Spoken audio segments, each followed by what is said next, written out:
Hello, everybody, and welcome back to another day, another episode of The Daily Grind. I'm your host, 30NSG, and on today's show, we're going to be talking about Xbot, or I should say Xbot. Bot XP farms are gone, and that's good. It's a video from a new content creator we haven't seen before. It's called Shorty Index News. He's got 3,980 subscribers, so we'll watch his video a little bit later. We're gonna go over Microsoft from Windows Central. We're gonna go over an article talking about, I can't even see I don't know where's the title go. There it goes. Microsoft ambitious new Xbox, your entire Xbox console library and full power of Windows PC gaming, and no multiplayer paywall. So we'll talk about that as well. That's by Jez Gordon. And then we're gonna watch Arc Raiders has a streamer problem, and we'll have a little conversation about Krebsy put this in our Discord last night, and then came into the channel last night and talked about how streamers are ruining. And we had a little bit of a conversation last night. Are streamers ruining games?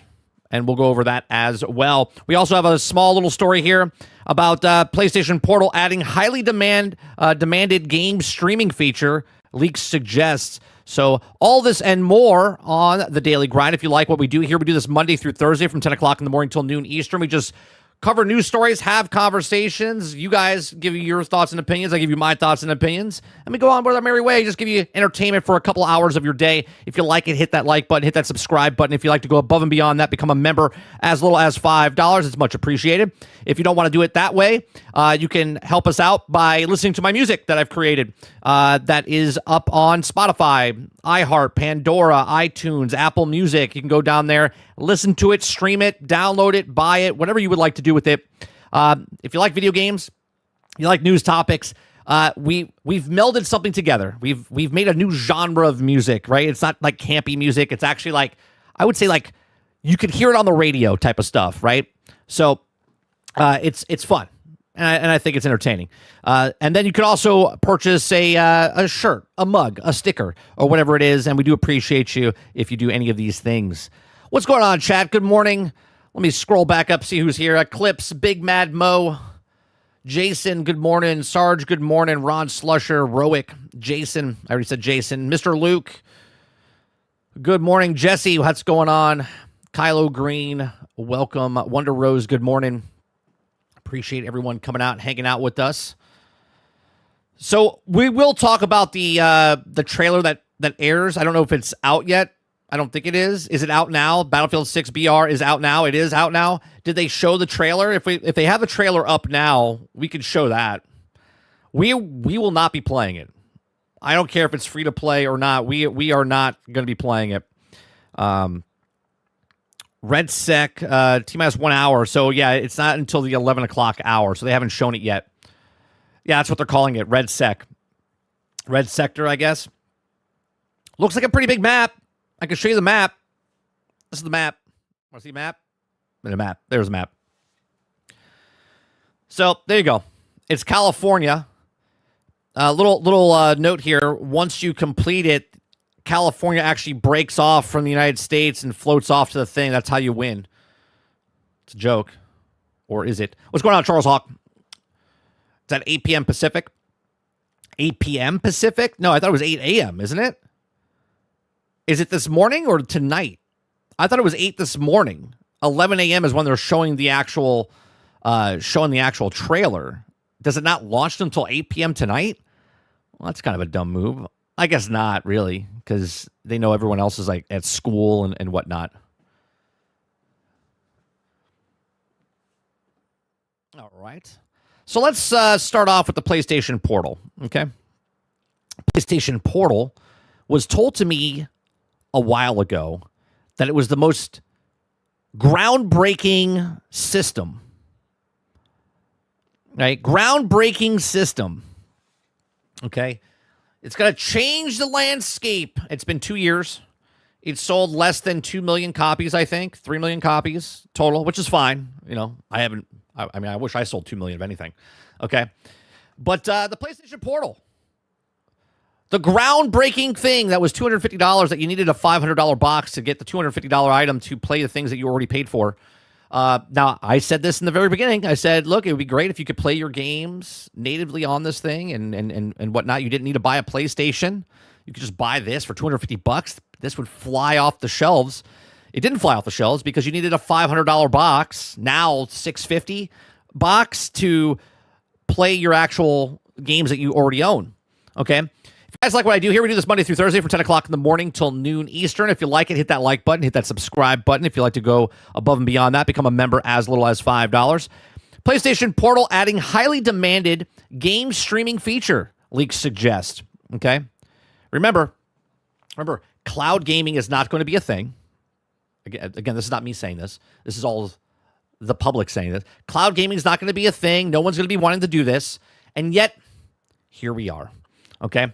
The PlayStation Portal streaming capabilities currently allow users to either stream games from their PlayStation 5 to the handheld device or stream select games directly to the device without the console. However, a new leak may suggest that the new streaming feature may be on the way.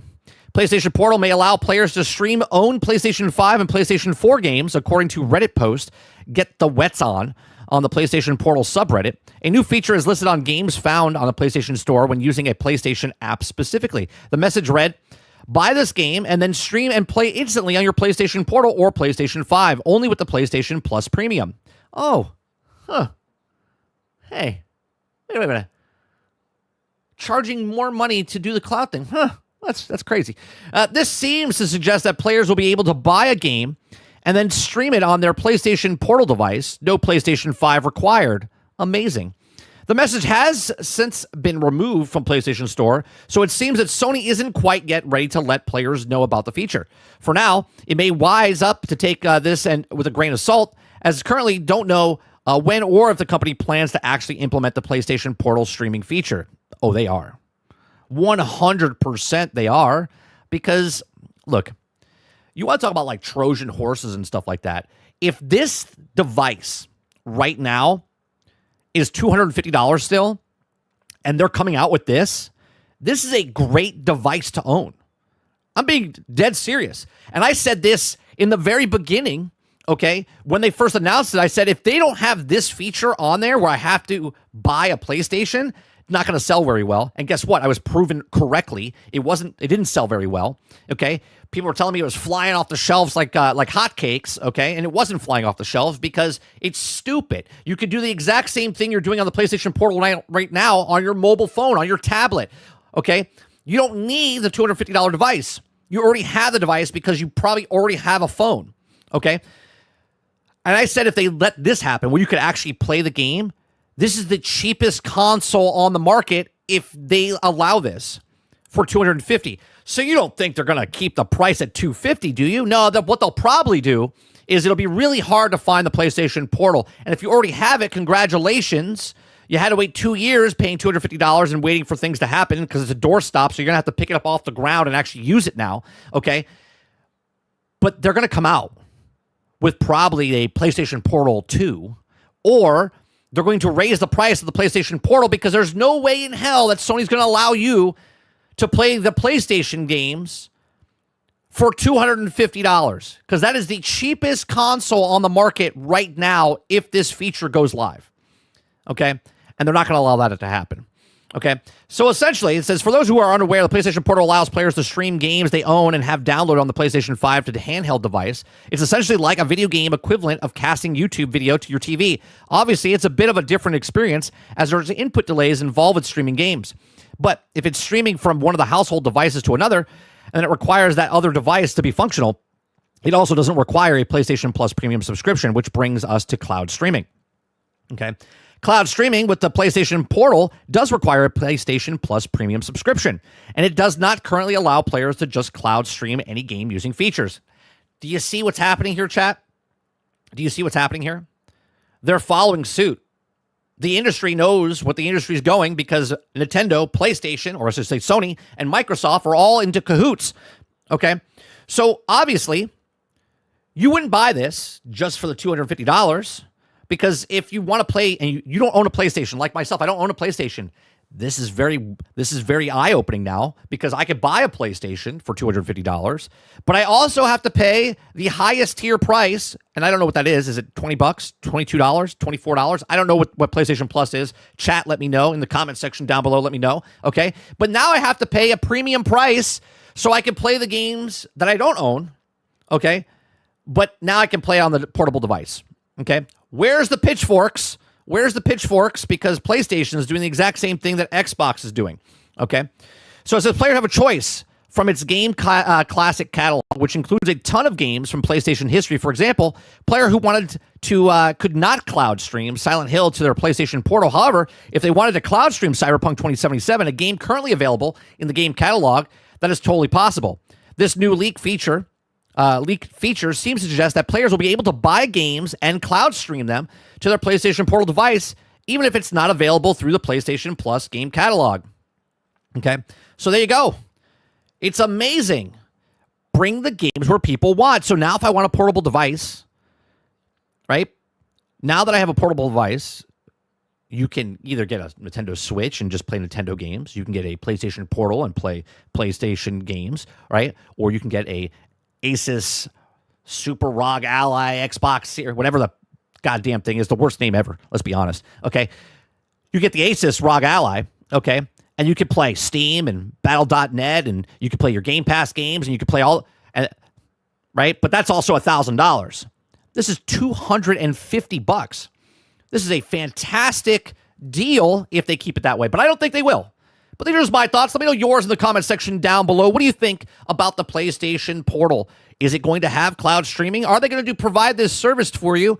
And if they do, are you going to pick one up for $250? Because it will be the cheapest console on the market. Let me know in the comment section down below. Let me know in the live chat what you guys think. Please make sure you share, like, subscribe. And if you like what I do here, check out some other videos. Thanks for watching. All right. Hey, it's 30 watching 30. Am I watching myself? What's going on, Roadkill?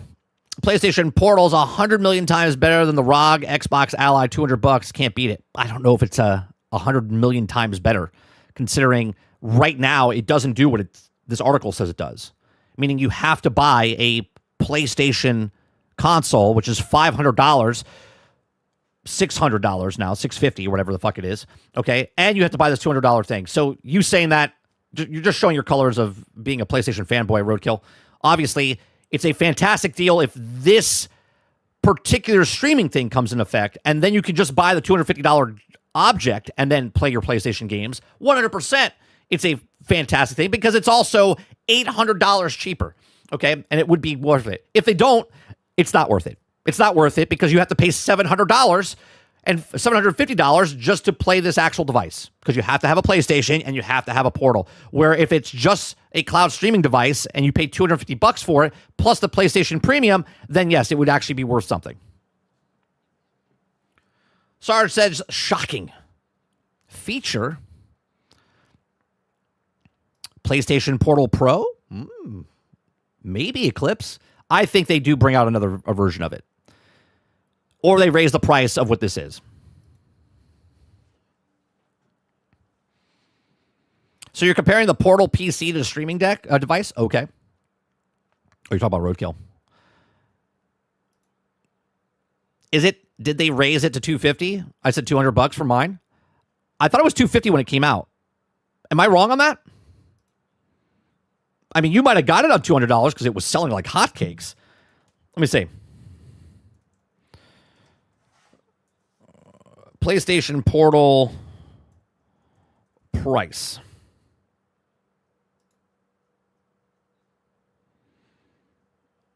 It's $200 now. With the docking station, it's $236. You can get it for $185 because it's selling so well. So you might be right. It might be $200 when it came out. Price at release. Let me see.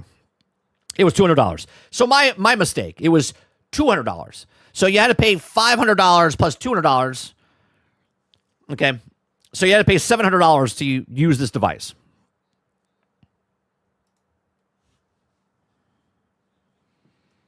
Windows says, but bro, don't you know that Sony is doing amazing the cloud? Xbox does it. Xbox dead. isn't the future, don't you know, bro? Yeah. Yeah, when one does it, cloud is garbage, cloud is trash. But if PlayStation does it, it's the best deal in gaming. You don't need to buy a PlayStation 30. I know. I have a PC. I'm saying though, if I wanted to play, I mean, actually, I don't even need to buy this if I wanted to play on portable, right? Because I can literally just log into my Xbox account, okay? If I was using, or my Steam Link account, right? My Steam account, play PC anywhere, stream it to my cell phone, which I've been doing in the past anyway, and I can play my Steam games off my cell phone. Right? Which PlayStation's on Steam, so I can play my PlayStation games on my Steam on my Apple phone. Yeah. It gives you the option when you turn it on, use your PlayStation 5 or the cloud. No. The cloud is not what they're doing with this. It's not an option yet in the thing. What you're saying is the cloud is you can use your system and stream it off the Wi-Fi. You can use Wi-Fi stuff. This is saying if you play for PlayStation Plus Premium, you can literally just have this and play the games from the cloud streaming, which is Xbox is doing right now. You can get a refurbished PlayStation 5 for $350. You could justify however you want. You're still paying $550 to use this device, right? You're paying $350 for a used PlayStation. Then you have to pay for a used portal just so you can play the games on your PlayStation through the portal right now. To use the cloud, you need to online PlayStation, right? That's right. For this particular thing that we're talking about. I don't know what it is right now. Portal used at GameStop is $150. It's because it's flying off the shelves, Ron.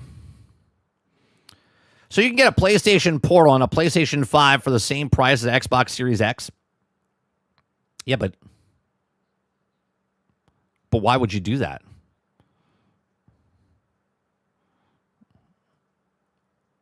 You could take that $600, $700 and put it towards a PC. And you can already play your PlayStation games and your Xbox games on your cell phone right now.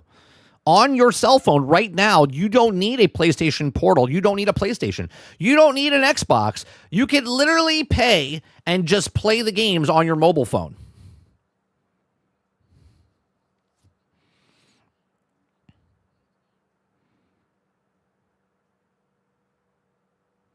Waterbear says you don't need to buy a PlayStation 5 anymore to use the portal. You just need to sign up for the cloud service. So what is this article about then, Waterbear?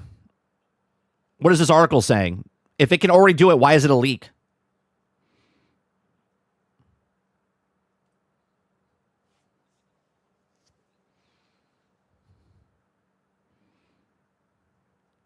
It's $200, brother. Try to stop mock up the price. No one's mocking up the price. When the thing came out, you needed to buy a PlayStation to use the portal. Meaning you had to buy the PlayStation and buy the portal.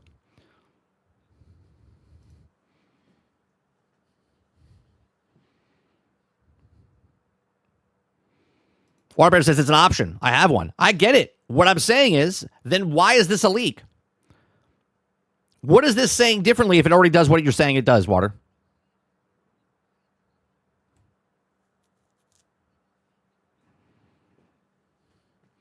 Ron says, I'm noticing Xbox does everything first and Sony follows behind. Jojo says cloud had been available for a while now. You can play most PlayStation Plus games on cloud on Portal. You guys say a while. It's been a couple of months, right?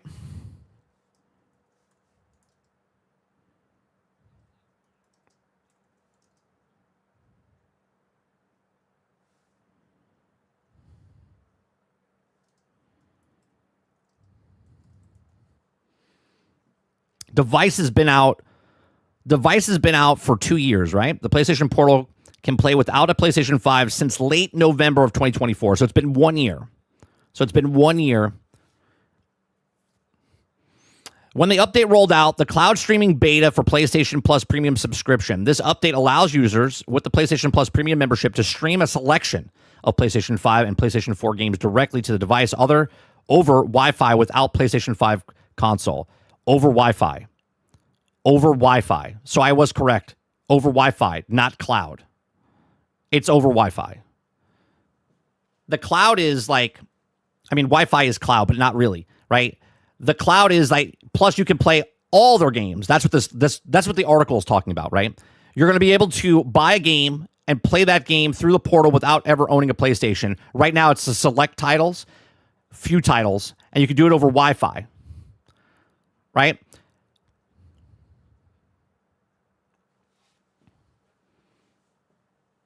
I have no idea. But when I log in, it asks me if I want to stream from my PlayStation 5 or cloud. I guess it's in beta. That's why.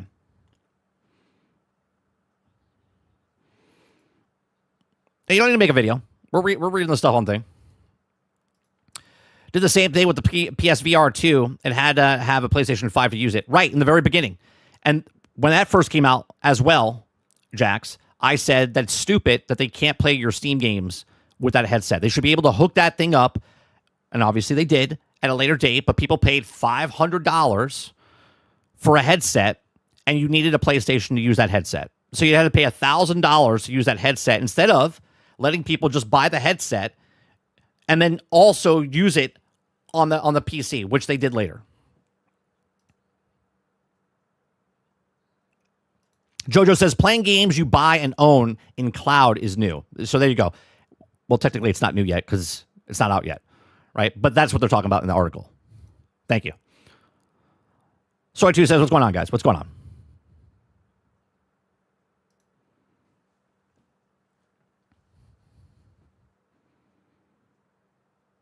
Let's see here. Yeah, you need Wi-Fi for internet connectivity.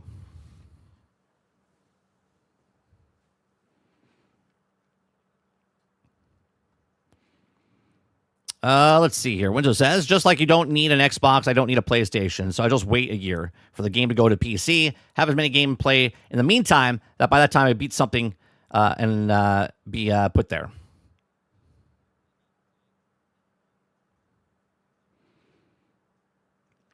Yeah, you can use your phone as a hotspot. I mean, I play games all the time. Put a backbone on my phone, and when I'm traveling, boom. I don't need to buy a ROG Ally. I don't need to buy a PlayStation Portal. I already have the phone.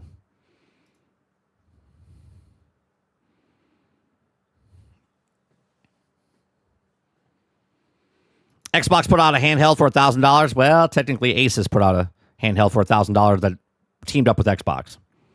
It's not an Xbox. It's not owned by Xbox. They teamed up with Asus. That's why it's called the Asus ROG Ally Xbox, right?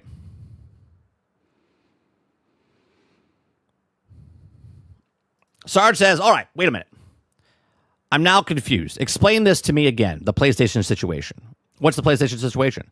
The Portal, when it first came out, Sarge, you only could use the game you had to have connectivity through your local Wi-Fi, okay? Then they updated it where you could play your games on any Wi-Fi. So it could be like in the Starbucks or, you're traveling somewhere, but you have to have a PlayStation.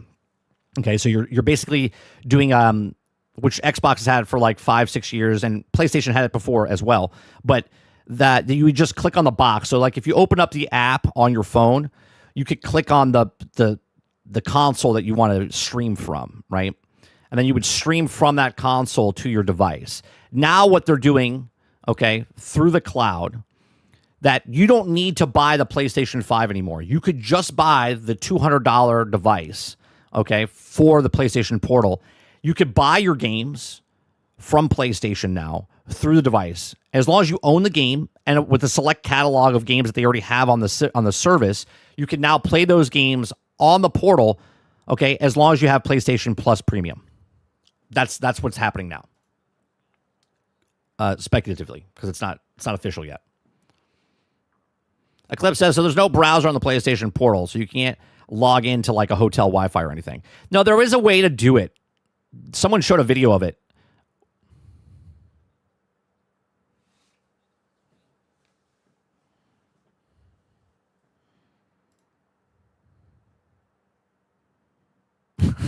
Yeah.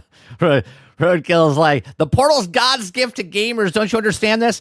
Roadkill, I would 100% agree with you. If the price stays where it is, and this comes out, it's 100% what it's going to be. Like if you just play the PlayStation Premium plus the portal, it's the cheapest console on the market. Cheapest. Okay? Which would not quality wise. What I'm saying is it's the cheapest.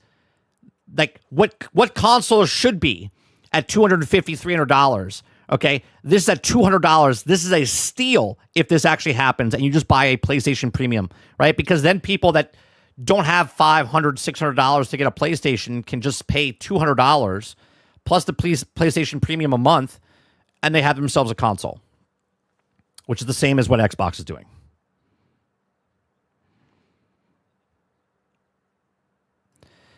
Windows says at the end, people don't see it, but games going everywhere will actually make things better for everyone. People just don't realize because they have fanboy glasses on. 100%. 100%.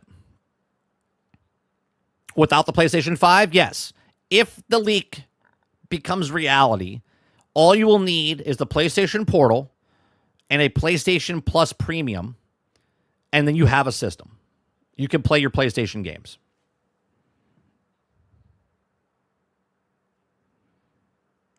Water Bear says, I bought mine on Facebook Marketplace for $75, because I'm not a real fan. That's because you're smart. And if it wasn't because they were flying off the shelves, Water, you would never get it for $75. Yeah.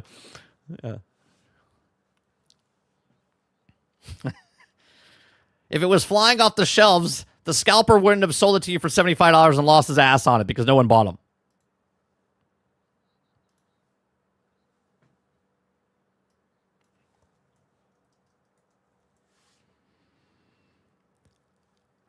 These are groundbreaking numbers, guys.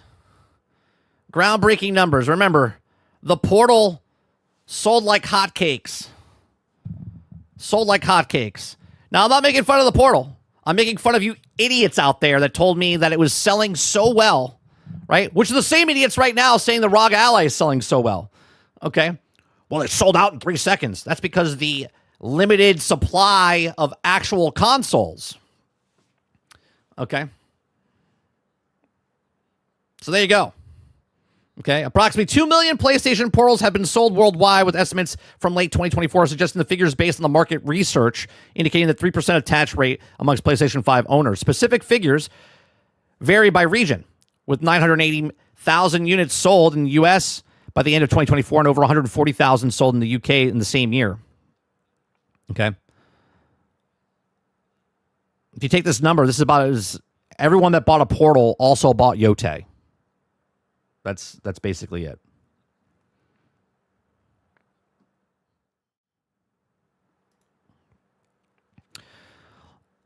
All right, let's go with the next story. Is Microsoft's ambitious new Xbox, your entire Xbox console library, the full power of Windows. I don't want the full power of Windows. Okay, Windows has sucked since the first Windows. PC gaming and no multiplayer paywall. Okay. The new Xbox platform is... Oh, I'm sorry. If you guys like what I do here, we do this Monday through Thursday from 10 o'clock in the morning until noon Eastern. If you like it, hit that like button, hit that subscribe button. If you'd like to go above and beyond that, become a member as little as $5. Okay. Microsoft's ambitious new Xbox, your entire Xbox console library, the full power of Windows PC gaming, and no multiplayer paywall. The new Xbox platform is said to be a premium experience, and now we have some details on what that might look like. Okay, let's see what it is. Okay, Xbox is dead. Long live Xbox, as the saying goes. That's right. Xbox is dead every week, every day. But yet, here we are. What are we, 5 years into the dead cycle? No gaming platform in history has been declared dead as many times as Xbox, yet Live is still does. Microsoft itself earned itself plenty of condemnation through when you put the clickbaitery aside. Owning the variety of rapid-fire strategy changes, large-scale layoffs, and disappointing price hikes, Microsoft hasn't exactly integrated itself as remaining Xbox faithful as of late. Another wave of Xbox is doomed declarations dropped as Halo has finally announced for PlayStation last week. Okay, something new was happening for the last year prior, but there are still reasons to remain optimistic for the future viability of Xbox ecosystem, even without exclusive games. Microsoft's Xbox platform has now more support from Japanese developers than ever. Xbox Play Anywhere is seamlessly catching on with developers at an increasing pace. And also, Xbox Ally X PC gaming handheld is sold out in many core markets. Oh, for God's sakes. Okay. The Xbox platform is evolving to encompass a PC gaming, cloud gaming, and traditional console gaming but that latter point has left fans wondering exactly what the next-gen Xbox might even look like. You're looking at it right now. You're looking at the next gen without looking at the next gen. It's cloud. It's Play Anywhere. I've been saying this. Let me do the pose on the opening title. Okay, I've been saying this for half a decade, over half a decade. You could go back to Generation X Gaming, a weekly podcast that goes over a few of the top stories from the past week, and we rant along the way. Back to 2018, 2019, before Anaconda was announced, which is the Xbox Series S and X, okay? And I said that the future of Xbox is going towards PC and it's going towards cloud.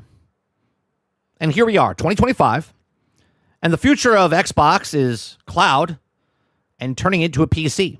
I've told the story back in 2016 when I was streaming on Twitch and someone came in and said, hey, the next Xbox is going to be a PC type of game where you can meal piece it together. Obviously, that didn't happen with the last console, which was the Xbox Series X and S. Okay, but they said that the future of consoles is no consoles at all. It's going to be PC. Okay. It says, combine that with public statements and information about our sources for the form the next Xbox will take starting to take shape. Here's what you need to know and prepare for the coming years ahead. I don't need to prepare for anything, right? I don't need to prepare anything. Because right now, Microsoft, because in their full wisdom, both PlayStation and Xbox, I'm going to say a hot take here. Okay, it's probably really not a really hot take. I think a lot of people agree with me. Even though there's good games that have come out, this system, this generation of systems, the PlayStation 5 and the Xbox Series S, X, and the PlayStation 5 Pro, are the most lackluster about as far as games go, okay? Because most of the games that are created for these things are unoptimized, broke, buggy, and unfinished, and we have to wait years and half a decade for things to get fixed, okay? And this is not saying you can't have fun on the systems, but both these systems came out and said things, and none of them did anything. Right? PlayStation went from a PlayStation 5 to a PlayStation 5 Pro, just tossing the PlayStation 5 away. Okay? And PlayStation 5 Pro does exactly what the PlayStation 5 was supposed to do. And the Xbox Series S and X haven't done anything for the 5 years that they've been out since 2020. Okay? So part of me as a consumer, that when PlayStation 6 comes out and the Xbox Series up your ass next comes out, okay, I'm not buying a system because you have to prove to me, okay, shame on me, I bought it this time, okay, but you're not getting me a second time, okay? You have to prove to me that the next system, whatever that looks like, that you're actually going to make stuff for the actual console, not 5 years into the cycle, like actually make games for that system before the next cycle, okay? So when PlayStation 6 comes out and the Xbox Next, or whatever the hell they want to call it, comes out, okay, that they already have games that are made for that system and not lingering across the other consoles. Now, Xbox is not going to do this because they have Play Anywhere, play anything, anywhere, right? There's still games on the Xbox Series S and X that are over on Xbox One, okay?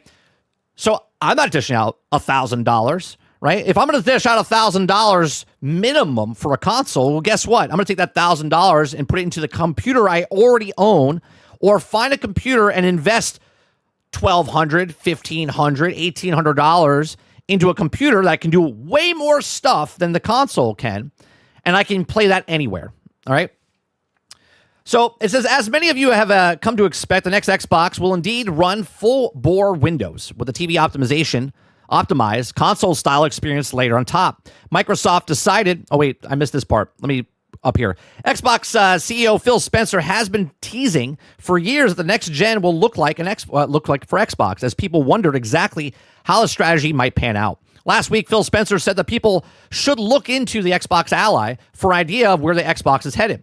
and we spoke to our trusted sources over the weekend to learn a bit more about what that means. It says, as many of you have come to expect, the next Xbox will indeed run full-bore Windows with a TV-optimized console-style experience layered on top. Microsoft decided to sideline its own Xbox handheld plans. Who said that before they even announced the team-up with Asus? Okay, and go to the market with Xbox Ally in partnership with Asus this year to start gathering feedback and experience that will essentially power its next wave of console hardware, right? I'm told that Microsoft still plans to make its own Xbox handheld eventually, along the lines of a new plan. Xbox President Sarah Bond has teased a variety of first-party Xbox hardware made in partnership with AMD, and will also all of this look like, though. Okay. Here it says, indeed, the Xbox Ally and the Xbox Ally X with the Xbox full screen experience is essentially what the next Xbox will look like. It's not dissimilar to the Steam OS interface and big picture mode, which allows you to exit out into a full Linux at will. Similarly, the Xbox full screen experience will allow you to exit the full Windows if you want to. Well, of course, everyone wants to. Nobody likes Windows. Nobody likes Windows. Okay? Hell, people that work at Windows don't like Windows. Okay? Store like Steam, Epic Game Store, Microsoft-owned Battle.net, and Riot clients. Indeed, anything else you want. Indeed, okay, you could run Adobe, CC, or Microsoft Office, or the next Xbox if you choose so. Okay? Where the Xbox console will differ from traditional Windows PC is that it will, like a traditional Xbox console, out of the box. The onboarding experience will be similar to what we get today on console, and if you choose, you can also remain fully inside the Xbox ecosystem, never touching the Windows itself, although it'll be in the background. You have to update it all the time, and it'll get a blue screen of death, and everything else that Windows comes with, okay? Exiting out of Windows will be for those who want to access the game's traditional, not available on Xbox, including PlayStation games on Steam, mouse and keyboard first games like League of Legends, or even the classic games from GOG and like that. Okay? It says you'll also be able to run a PlayStation PC title like God of War, Ghost of Tsushima, Spider-Man on the next Xbox purchase via Steam and Epic Games. You'll be able to play World of Warcraft on your next Xbox. Hey, I was sort of right about that. I still think World of Warcraft is coming to Game Pass. I'll stick by that. I have a video from 2 years ago. Okay. You'll also be able to install practically any game that runs on Windows, giving you access to decades upon decades of content on a single device.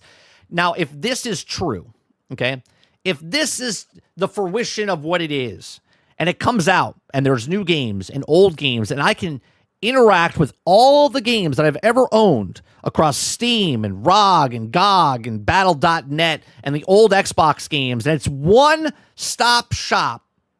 Well, basically, Xbox has made this. They've made the remote control that is so convenient to use that I can just use my one thumb to change and go to 1,000 things. Okay? You understand the analogy there? Okay? If they make something where it actually works and Windows doesn't fuck it up, okay, there's a lot of time between now and then, okay? This would be the most convenient box that if you are anybody from any place would purchase it and buy it because it's got all your things all at once. You don't need to have a PC, a PlayStation, a Nintendo, and stuff like that. Well, maybe Nintendo, because unless you know what you're doing, you can hack around stuff like that, okay? But for the most part, it's that convenience factor, right? If you can be the guys from WALL-E, where you're like, right, where you're in a wheelchair type of floating device, and you don't have to think about anything, okay, that is where it becomes convenience. And if that convenience can hit, and they make that opportunity seamless, super easy to work with, not trying to go behind different windows, it's as easy as they make it sound, then it would sell well. I'm not going to say it's going to sing like gangbusters because it's going to take a while before people understand what it is, how it works. So obviously you're going to get the keeping up with the Jones crew, getting these types of devices first, and then slowly as they integrate stuff, more and more people throughout the regular population will get it. But the problem is, if it's a premium price, if it's $1,000 and stuff like that, holy Christ. Okay. Now, Microsoft is working hard across Xbox and Windows team to optimize the platform for TVs and controllers, bringing the original Windows in the living room. vision from OG Xbox fruition after 25 years. Furthermore, thanks to a new silicon AMD already approved all the way up to the CFO Amy Hood and CFO Nadell, the new Xbox will also run all games currently available on Xbox Series X S library, and which means that all the OG Xbox back-compatible games, all the Xbox 360 back-compatible games, and all the Xbox One back-compatible games, and all current of the future of Xbox Series X and S games, these games will run natively on the new Xbox launch seamlessly via the Xbox Launcher library. Here's a hoping. But then I want new games to run well on the new system. I don't really care about my old games running on my new system. You understand what I'm saying? Like, I don't care if the old games run. Sure. Do people want their old catalog? And the only reason people want their old catalog is so they feel like their time has been respected, right? Gamers like their time respected, okay? So if I have a whole shit ton of discs on my wall, I still have an old Xbox 360 or a PlayStation 3 or a PlayStation 4 because I want to take it off the shelf, put it in, and I want it to work.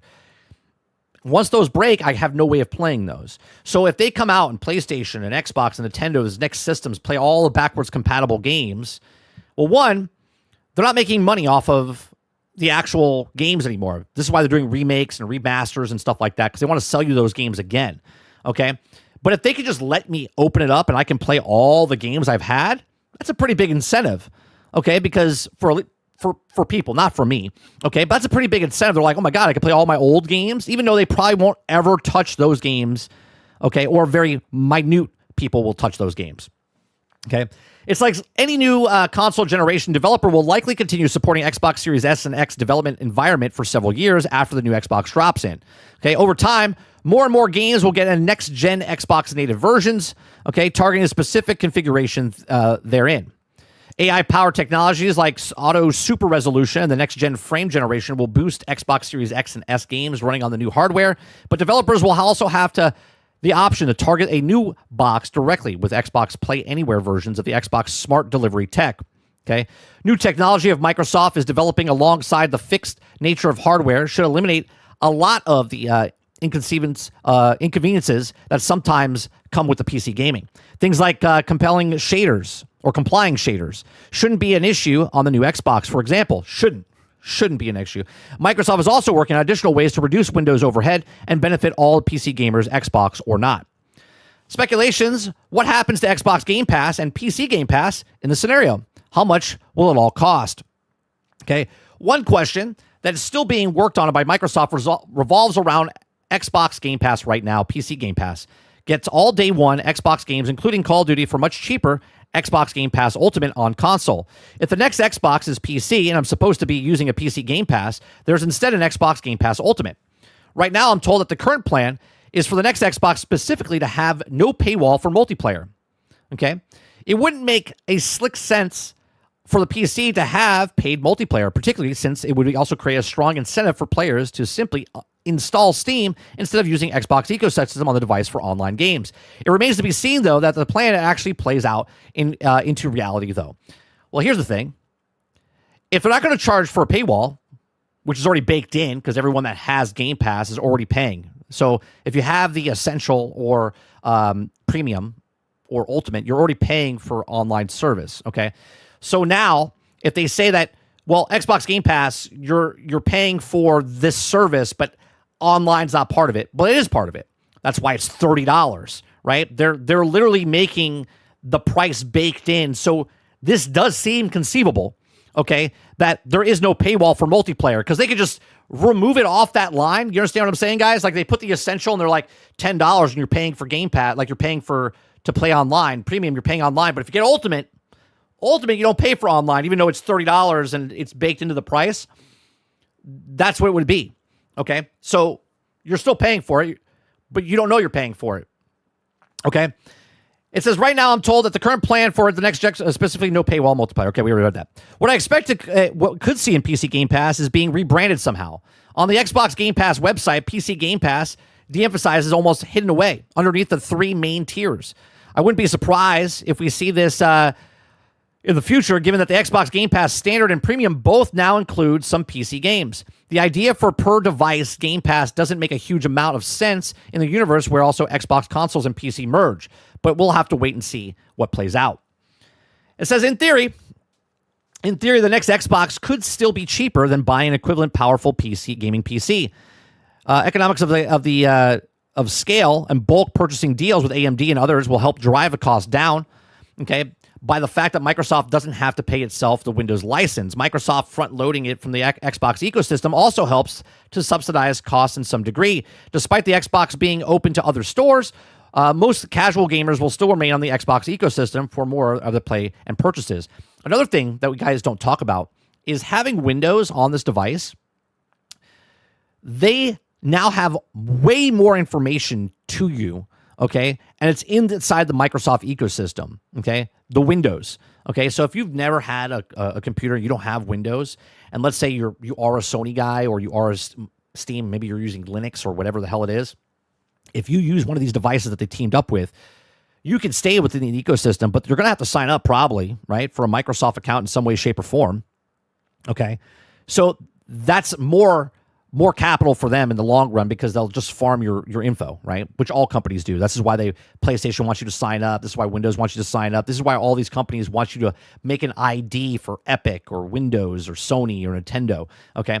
Many of the biggest games on Xbox today, such as Fortnite, Roblox, and Minecraft, aren't on Steam and likely aren't headed there in the near future. You can expect Battle.net games like World of Warcraft to also head natively to Xbox in the future as well, despite being available on Steam, okay? The vast majority of Diablo or Overwatch PC players will still prefer Battle.net. I still think they're going to merge that over. Microsoft offers developers more preferential rate of PC store, 12% compared to Steam's 30%. I'm told that this will also remain in place in developers building games for the Xbox PC ecosystem, adding powerful incentives for publishers to support competition, okay, in that space. However, likely reduces the amount of subsidizing Microsoft would be traditionally done for its own hardware. It says, I think it's fair to expect that the next Xbox will be more expensive than the PlayStation 6, but it also could remain the most effective, curated onboarding of the world of PC gaming in the market has ever seen. And then there's also the other factors that play that could also make it even more affordable. Okay. It says, analysts, a risky strategy to huge potential payoff and execute well. It says, the TV or the Xbox Ally experience is essentially a public beta test for how all this will work. Today is the dock of the Xbox Ally X to the TV. Powered by a Z2 Extreme, you're testing the next Xbox, 100%. And we actually talked about this, the dock. If you could take that device, it's $1,000 and hook it up to your TV, and now it's a handheld device like the Switch, and also it's a portable PC, okay? Not like a laptop, but an actual portable PC, right? Fantastic, right? So it says, there's also Xbox Ally disadvantage, at least for Xbox console users, is the lack of Xbox console library. There is more Xbox Play Anywhere dual licensed PC and console Xbox games than ever before, but most AAA publishers aren't on board with the ecosystem just yet. Increasingly, though, it'll become default ecosystem for publishers, particularly if they want to support the PC gaming universe. Then they get 88% of the revenue rather than 70%. It can see a world where PlayStation builds out its a PC app and simply puts out the next Xbox so they can also take 100% of the cut home instead of just 70% from Steam or 88% from Epic Games. Execution is absolutely key, though. The experience of the Xbox Ally isn't always the best. The weird Windows quirks like user account control pop-up surfacing on Windows Phone games like Library lack community features both for players and developers. This is why a lot of people don't like Windows. Okay, there's a lot of stuff behind the scenes that Windows does that people just don't like. And the lack of organic developer support all remain big challenges for the Xbox PC ecosystem. Things have also improved immeasurably, okay, since Microsoft started taking a greater interest in the space. But it's unclear just how quickly Microsoft can adapt in decades of programmable spaghetti Windows to comfortable TV first experience. On the Xbox Ally today, the Xbox app still is responsiveness issues. Okay, the multitasking experience isn't always consistent, but the next gen isn't hindering by the hard deadline here. The landing strip has been on the next gen of Xbox hardware has always pointed out in 2027. The experience needs to be ready when it launches with every possible kink ironed out. Well, we know that's never going to happen, right? We know that's never going to happen.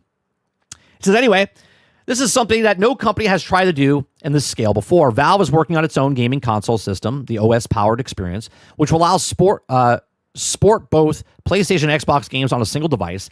That's also going to be huge. That will also change the landscape of games because the people that are, it all depends on what the Steam OS is, how much it is. Okay. But if they come out and PlayStation has a price, let's say it's like $700 still, and Xbox comes out with $800,000, $900,000 system. If Steam comes out with a $350 system, okay, $350 system, and it can play all the games. You hear me? Steam is in prime real estate right now, because if while these guys are raising their prices, Steam comes out and they operate on such a low cost and huge volume of profit. If they come out with a box that can be $350, $400, which would be $200, $300, $500 less than what these other guys are doing, more people would jump from PlayStation. More people would jump from Xbox because you could play your PlayStation games, you could play your Xbox games, you could play your Steam games all on their device. And you have all of your other library that you have from Steam. This could be a huge competitive market swing for them. Okay. Xbox has the advantage of maintaining direct access to some of the world's most popular games like Minecraft, Fortnite, and Roblox, as well as the kernel level anti-cheat, which can also cause issues like SteamOS to be competitive multiplayer titles. Those advantages aren't possible for Valve or overcome over time, though. In theory, the next Xbox will have more games, more content than any other video game device in history, combining games locked to the console systems while supporting full open access to every PC storefront and launcher on Earth, which is huge, right? People right now would be like, oh my God, I can get all those things on that one device. And this is why the system costs $1,000. This is why Game Pass costs $30. Okay. They're baking in the cost into these things ahead of time. They're getting ahead of the curve. Okay. There's plenty of unanswered questions, and it was also doubly become clearer over time. Do people actually want this kind of experience? Will it be simple enough to feel seamless and the fans accustomed to the plug-and-play nature of the console? Will it be affordable enough, despite being a premium? Without the promises of exclusive content, will people feel like they're losing out, despite on how open the thing it will be? Beyond the Microsoft-made Xbox, will Omens and Asus and Razer have a role to play in making it affordable versions, perhaps even more expensive, hyper-premium versions? Well, there you go. Lots of questions. I think the biggest thing out of this story is if they do this high profile, because remember, right now, if you go back to just the consoles, not this generation, just go back to the regular generation, PlayStation, Nintendo, and Xbox. The premium console has always been PlayStation.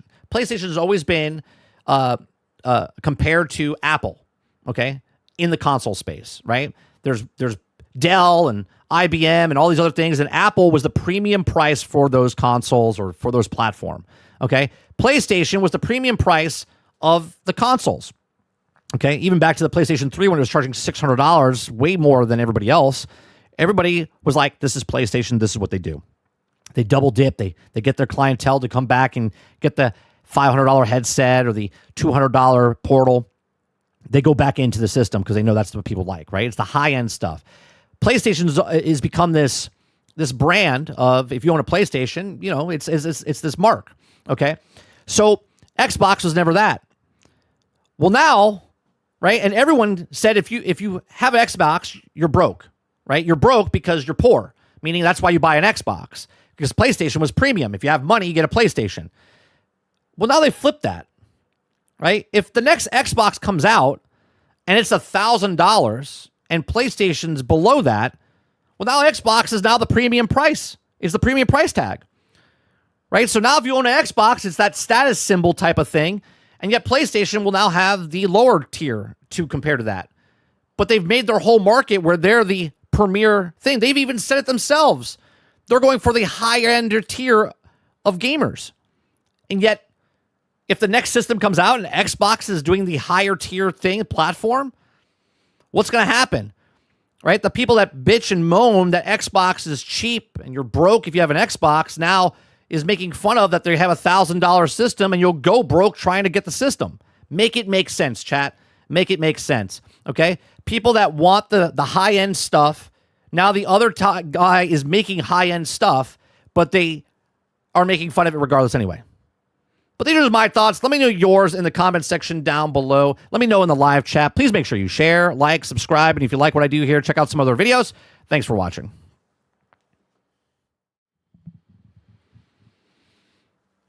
Let me see what you guys are saying up here. 30. Console generation fooled me once. Bought the PlayStation 5 day one, but also made me switch over to gaming PC for good. The next gen consoles would have to be par with gaming PCs before I buy one. Yeah, I got to see what it is first. You know what I mean? I already know what the PC is. PC has been the same, right? Obviously, it's a whole different conversation about people's graphic cards and shit like that and what AMD and all of them are doing, but and NVIDIA and stuff, right? Mr. Luke says, when you release the next box that promise anything until you see it, I will not buy it. Yeah, that's how we are, right? You burn us once, great. You're not getting us again. Sarge says, all this talk is just going to make me get a console controller for my PC and just stay with PC and upgrade. Eclipse says, nice Force Gaming like Outer Worlds 2. I've been watching. Co-play it. Looks very good. Yeah, I hear good things about it. What's going on, Salty? And it'll eat your fucking memory. Why can't they make Windows better for gaming? I mean, I guess they are. Do you know what I mean, House? They're trying. Windows wasn't made for gaming. Windows was made for office stuff. So now they're trying to make Windows work for gaming. And it's awful. It's awful. We need a Steam OS on PC. The whole Apple idea back in the day. Yep.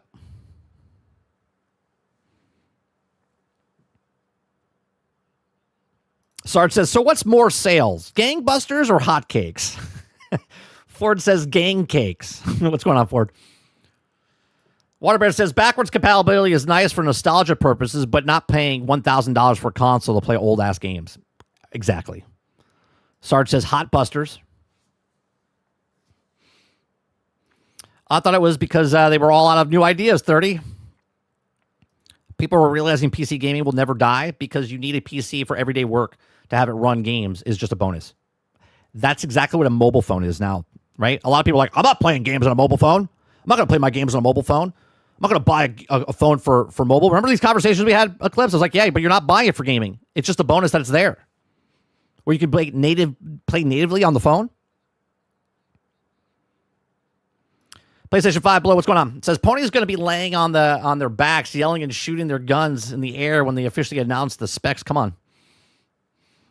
Jesse says, 30, you heard about the GameStop declares the console wars is over? Yeah, I saw that, and people are losing their minds. It's just a fucking joke, right?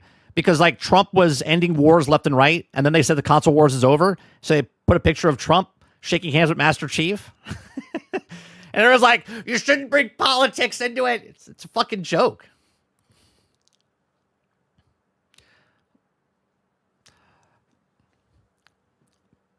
Sarge says, we're skirting the lines of monopolies. The next couple of years will set the stage for what the future of gaming is. Argus says, all right, I'm here. I had to leave the woke talk stream I had been playing in my pocket while I was also using my phone from before you wrote live. Ron Sludger says the Switch 2 is considered high-end. Is it? Is it? I don't see people jumping to Steambox.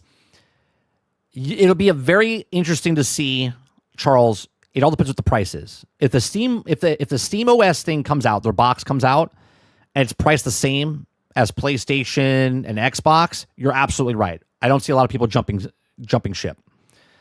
But if it comes out at a much cheaper price than what PlayStation, Nintendo, and Xbox are doing, remember, Sega Dreamcast sold like gangbusters, hotcakes, okay, because it was a good system, but they priced themselves out of the market, okay, because they're not in the same situation of what Steam is, right? Sega wasn't in the same position. They were trying to disrupt the market. Steam can upset the market, and they still have a huge base that they have, which is just the operating system on PC. So if it's a lower end price, it changes the landscape of the stuff. If it just comes out as the same price as everything else, then I think you're right. I don't see a lot of people jumping. But all of a sudden, if PlayStation's $1,000, Xbox is $1,200, and Steam comes out at $500, people will be like, wait a minute, I can play my Steam games over here for much cheaper? They'll do it. Just because it costs a lot doesn't mean it's top tier. Just means you got ripped off. I mean, I guess, Quintar, So would you say a lot of people that paid for the PlayStation 5 originally got ripped off because now the PlayStation 5 Pro is better? I mean, a lot of people that buy stuff off the bat get ripped off because usually it's the worst version of the thing that they're buying. Argus says, I bought the Xbox ROG Ally X. It gets here tomorrow. I'm a tech enthusiast. I highly impulsive, and I know choice. I buy all the best tech stuff. Yeah, you're the guy who keeps up with the Joneses. Yeah, there's always a small percentage, 2%, 3% of the people that do that.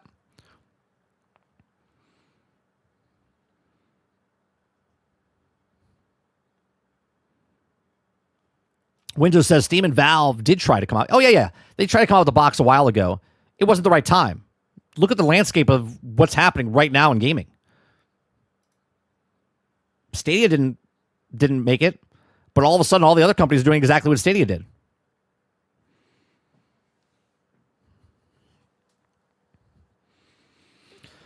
Argus says, I would love a Steam console. Only reason I don't main PC yet is because I only would if I buy $4,000 or $5,000, and I haven't got it yet. I definitely I take Steam console in a minute.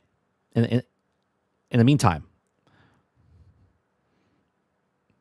PlayStation 5 next Xbox is going to be neat. Yeah, we'll see what happens. But the whole landscape of gaming, I think a lot of people are saying that they like. I'm trying to compare it to something else, right?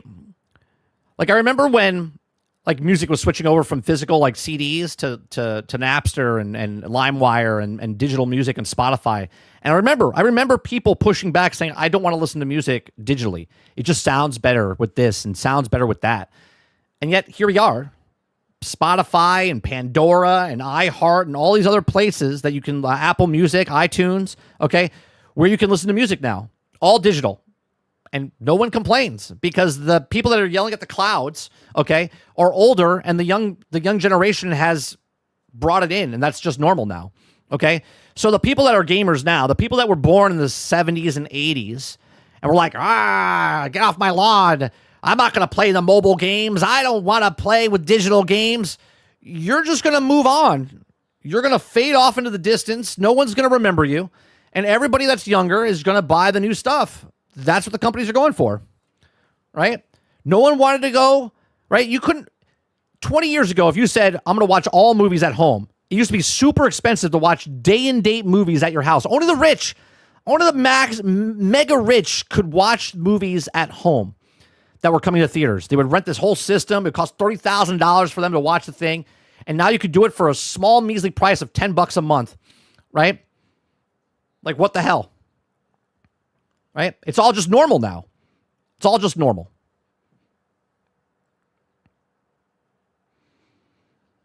PS5 Blow says, yeah, digital music freaked me out when I heard about it. MP3s frightened and confused me. Kylo says, I think it's just all, it'll just be legit Xbox branded pre-built PCs that have an exclusive software program just for the console if you want it. I don't even think they do that. I think they literally, like, they'll let people do the PC stuff. Their next console will be a console, but it's going to be, just like a PC with their brand on it. It's not going to be brand. It's going to be their Xbox that can do that stuff within the configuration of it. I don't think they're going to be like, what was that computer company, Gateway, right? I don't think it's going to be like just put a stamp on the side and be like, oh yeah, that's Xbox computers. Microsoft doesn't want to make hardware. They don't want to be in the hardware market. This is why they're teaming up with Asus to make a handheld, right? They'll make a console just to stay in the realm for the 2-3% that want to buy the console, but it's just going to be an app. It's just going to be a software that's in the system. Netflix didn't make VCRs, right? They didn't make the thumbsticks that go in the back. They teamed up with Amazon and the Fire Sticks and Roku and put it on your television set.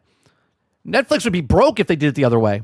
No, they were like, yeah, we'll just make the app on the thing so it's everywhere.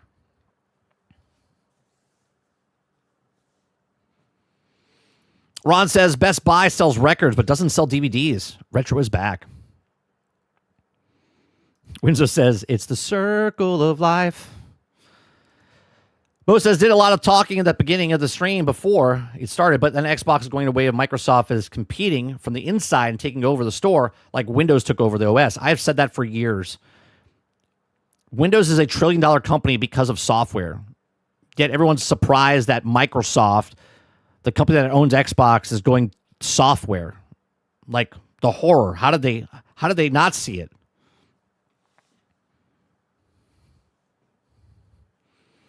Kyle says, yeah, I feel like it could be easy for them. They can keep going with Asus to have them make an Xbox brand mini PC. Yeah. Think about this, right? People do this all the time in the streaming platforms, okay? Do people go out and buy their own coffee company? No. What they do is they call a coffee company up and say, hey, I would like to sell coffee. And they're like, we'll make labels for you. We make our coffee. We sell our coffee. We'll make you put labels on it, okay? And we'll make small quantities for you, and you can sell your coffee. So it's your coffee, even though you're not out there picking fucking coffee beans and have a big factory and brewing it. Someone else is doing it for you. Why would you invest all the money into doing that if you weren't going to be investing into that, except for, yeah, right? Like we sell eggs, okay?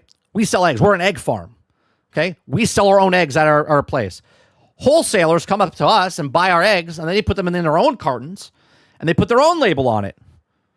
That's what happens. Why would Microsoft go spend the money to make their own handheld device? Why would they go out and make their own computers when other people are already doing it?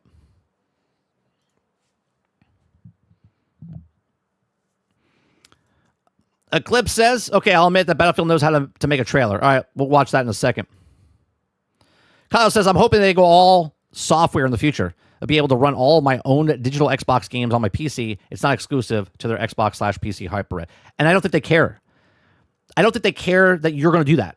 They just want you to play the games, give them the money for the games, and then they'll take a percentage of everything. Right? All right, let me see this this trailer. Is it up? Is it up, Eclipse?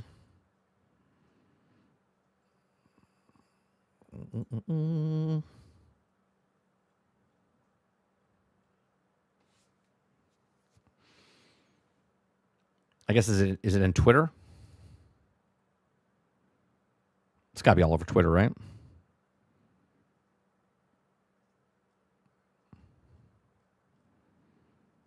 Battlefield 6 Reset has shredded progression, so here's exactly what transferred between them. Okay, we'll have to add that to. I'm not going to talk about that now, but I'm going to put that into the stories.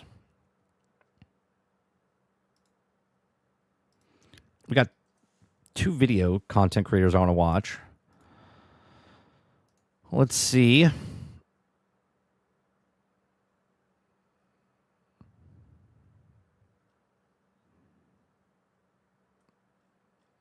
Do they show it? I don't see it anywhere. I see people talking about it, but I don't see an actual trailer. Okay, here it is. Nope, that's not it. Again, I see a PlayStation post of it.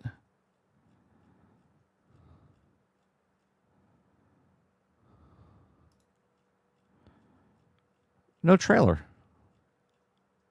Oh, there it is. All right, here we go.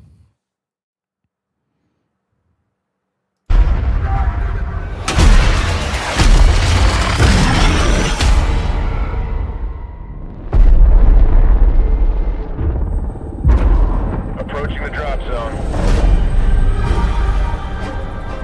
Expect heavy resistance as you enter the redacted sector.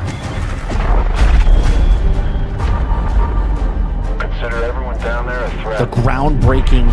The groundbreaking wall of death. Hunting.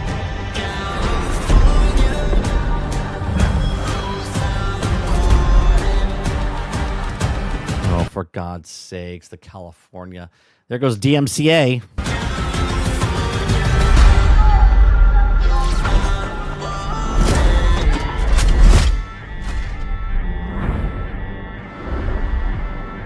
By the way, this is the end of Battlefield, by the way. Regardless if it's good or bad for Battle Royale, Battlefield no longer exists because of this. Let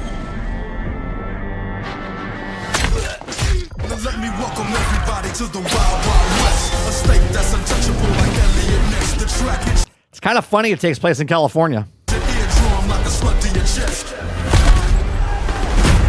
We in that sunshine state where the bomb ass hemp beat. Smoking and grinding like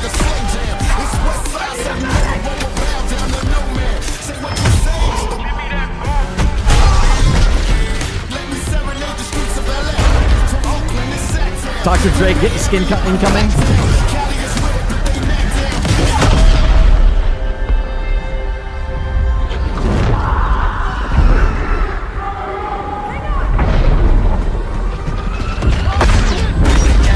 Oh, the wall can even blow up the helicopter.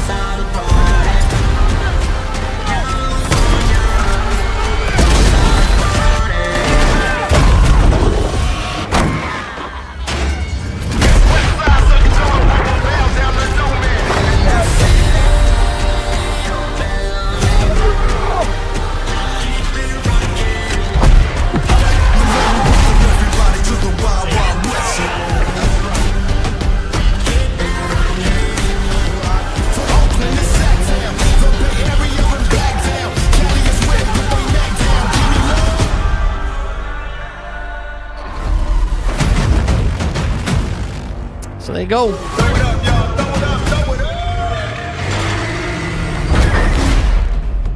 I'm sorry, what was that last part? Play your way with Portal?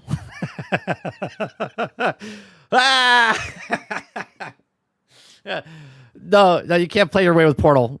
You can play certain things with your Portal. You can't play your way. You got to play their way in the parameters that they've set for you.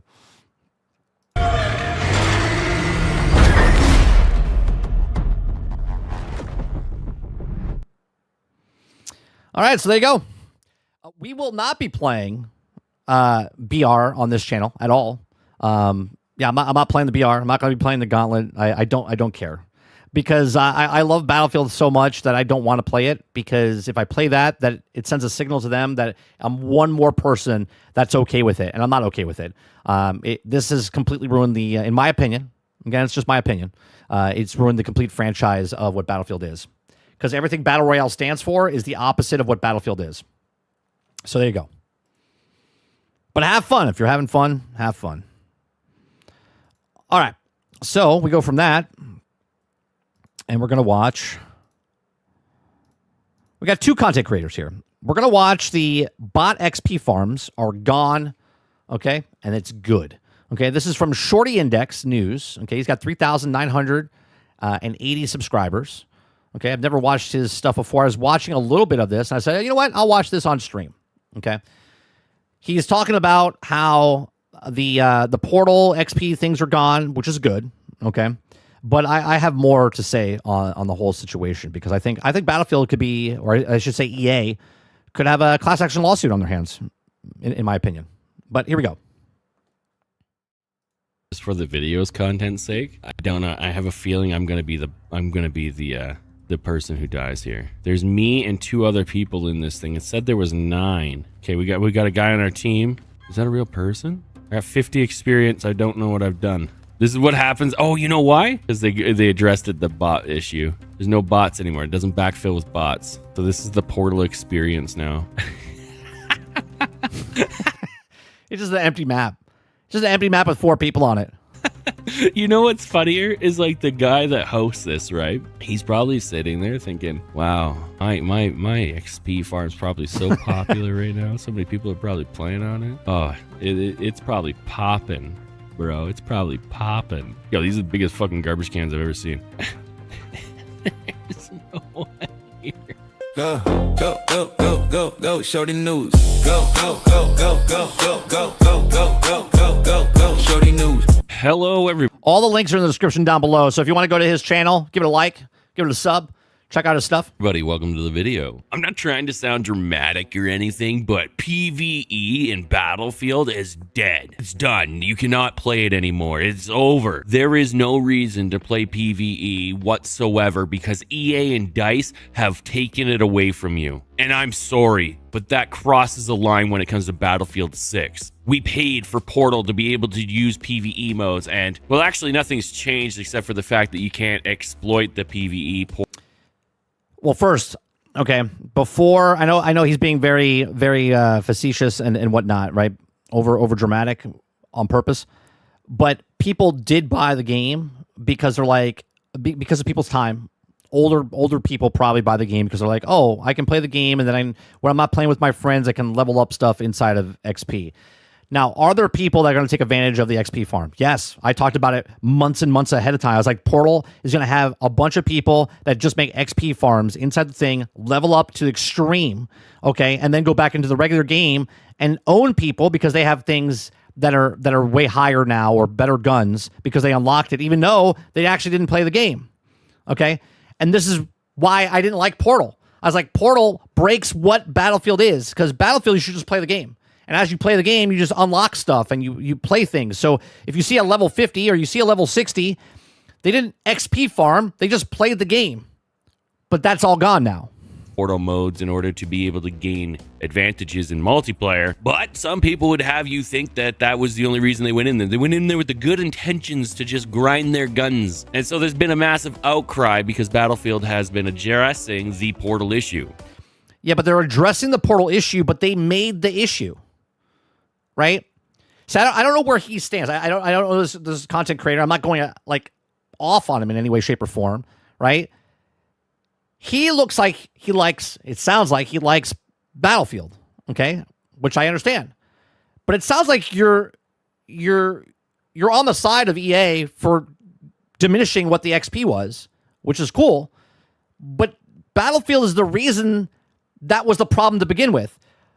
To not have the foresight to know that we're going to put a Portal mode in here and people are going to do the path of least resistance is mind-boggling to me that Battlefield didn't know this. But they did know this. Of course they knew this. This was a selling market, okay? This was a tactic to sell people. Not only can you do what you want and make what you want in Portal, okay? And they told you full XP inside Portal, okay? They said this months and months and months ago. 2 weeks in, they're like, no, we're taking those away because people were abusing it. No shit. You don't say. But they sold it with this promise. Just like PlayStation and Xbox sold you and told you it was doing 4K when the games first came out, which it didn't. Personally, I would have waited to launch Portal or included no XP rate off of launch because... 100% agree. 100% agree. I said in the very beginning, XP... when you're in Portal against bots, should be a fraction of what the XP would be if you played against normal people. All it's done is killed the entire natural progression of the video game. 100% Those who went into Portal and exploited the XP issues, well, they're rocking around with the top-of-the-line guns and absolutely have everything unlocked. Those of us who... So that means EA, Battlefield's incentivizing that, right? They're like, hey, if you buy our game, right, get it early, get the pre-order bonus, do all the stuff, right? You get to run amok, level up the stuff, while people that just bought the game, right, they have the option to play just as shitty as them, right? Remember I used to tell a story about putting a cheat code in and then ruining the game for yourself? That's basically what it is, right? There's people like myself that wouldn't do the XP farm because I would just play the game because I want to earn the things by playing the game. That's just me, though, okay? Well, the people that go in, play the game they want to play, have now leveled up to extreme levels because the grind in the game was physically made to frustrate you so they could sell you XP. Okay? And because this went against that is the only reason, and the only reason they changed it, not because people were abusing it, is because people were abusing it and it was undermining the system they put in the game. Decided to just play the game naturally and organically, well, we're still stuck down at the bottom with our level friggin' 38 M4A1 looking ass gun with barely any attachments because the progression rate is super slow in this game. We're going to be reading an article from Windows Central. I don't know why that always gets me. It's the stupidest thing, but it makes me laugh. The article is titled, "You Got My Money This Time, but It's the Last Time. DICE isn't reverting its Portal XP nerf, claims it is working on a challenge difficulty." It's written by Cale Hunt. As always, the article will be linked down below if you choose to read it on your own time. If not, I'm going to read it to you, and you can maybe... I appreciate you. I appreciate people that read articles to me. Like, I read articles of other people. Consider leaving a like, a comment on the topic at hand, and subscribing to the channel for more daily news videos. With that being said, let's get into the article. Battlefield 6 developer DICE is caught in a tough spot. The game has been live for 2 weeks, and it has sold millions of copies across PC and console. While many players are happy to enjoy the explosive military shooter as is, there are a lot of different and loud opinions flying around as how the game should progress. This right here, changing something that was sold and told you could have your own server and XP is full XP, right? That was sold before the game came out. Now Portal's out, and they changed the XP because they didn't want you farming it, and you can't build what you want because there's certain parameters that you can't do, okay, which wasn't stated beforehand. This could 100%, like if you played the game 60 hours right now, 80 hours, whatever it is, you should be able to return your game if you're pissed off. If you really want your money back, you should be able to go back to them and say, I would want my money back. And if they don't give you your money back, I think they should have a class action lawsuit against them. Okay, now I don't think a lot of people are going to return the thing, but the fact that a company can sell you something on promises and saying certain things, and then 2 weeks into the cycle completely change that, that is bullshit. There needs to be customer protection, consumer protection on stuff like this, because imagine saying we're not putting crazy skins in the game, and then all of a sudden 3 months later, all of a sudden they put crazy skins in the game. Right. That's false advertisement again. We're not going to be like those other guys, and then all of a sudden they're like the other guys. Let me be honest with you, boys and girls. The progression inside of Battlefield 6 is absolutely fucking abysmal. And I'm going to say that as a person who genuinely loves Battlefield 6. It's terrible. See? He loves it, and he's saying it's terrible. They know, Battlefield knows, DICE knows that the progression system they made in this game is absolutely horrendous. But they had to make it horrendous because they want to sell you XP bonuses.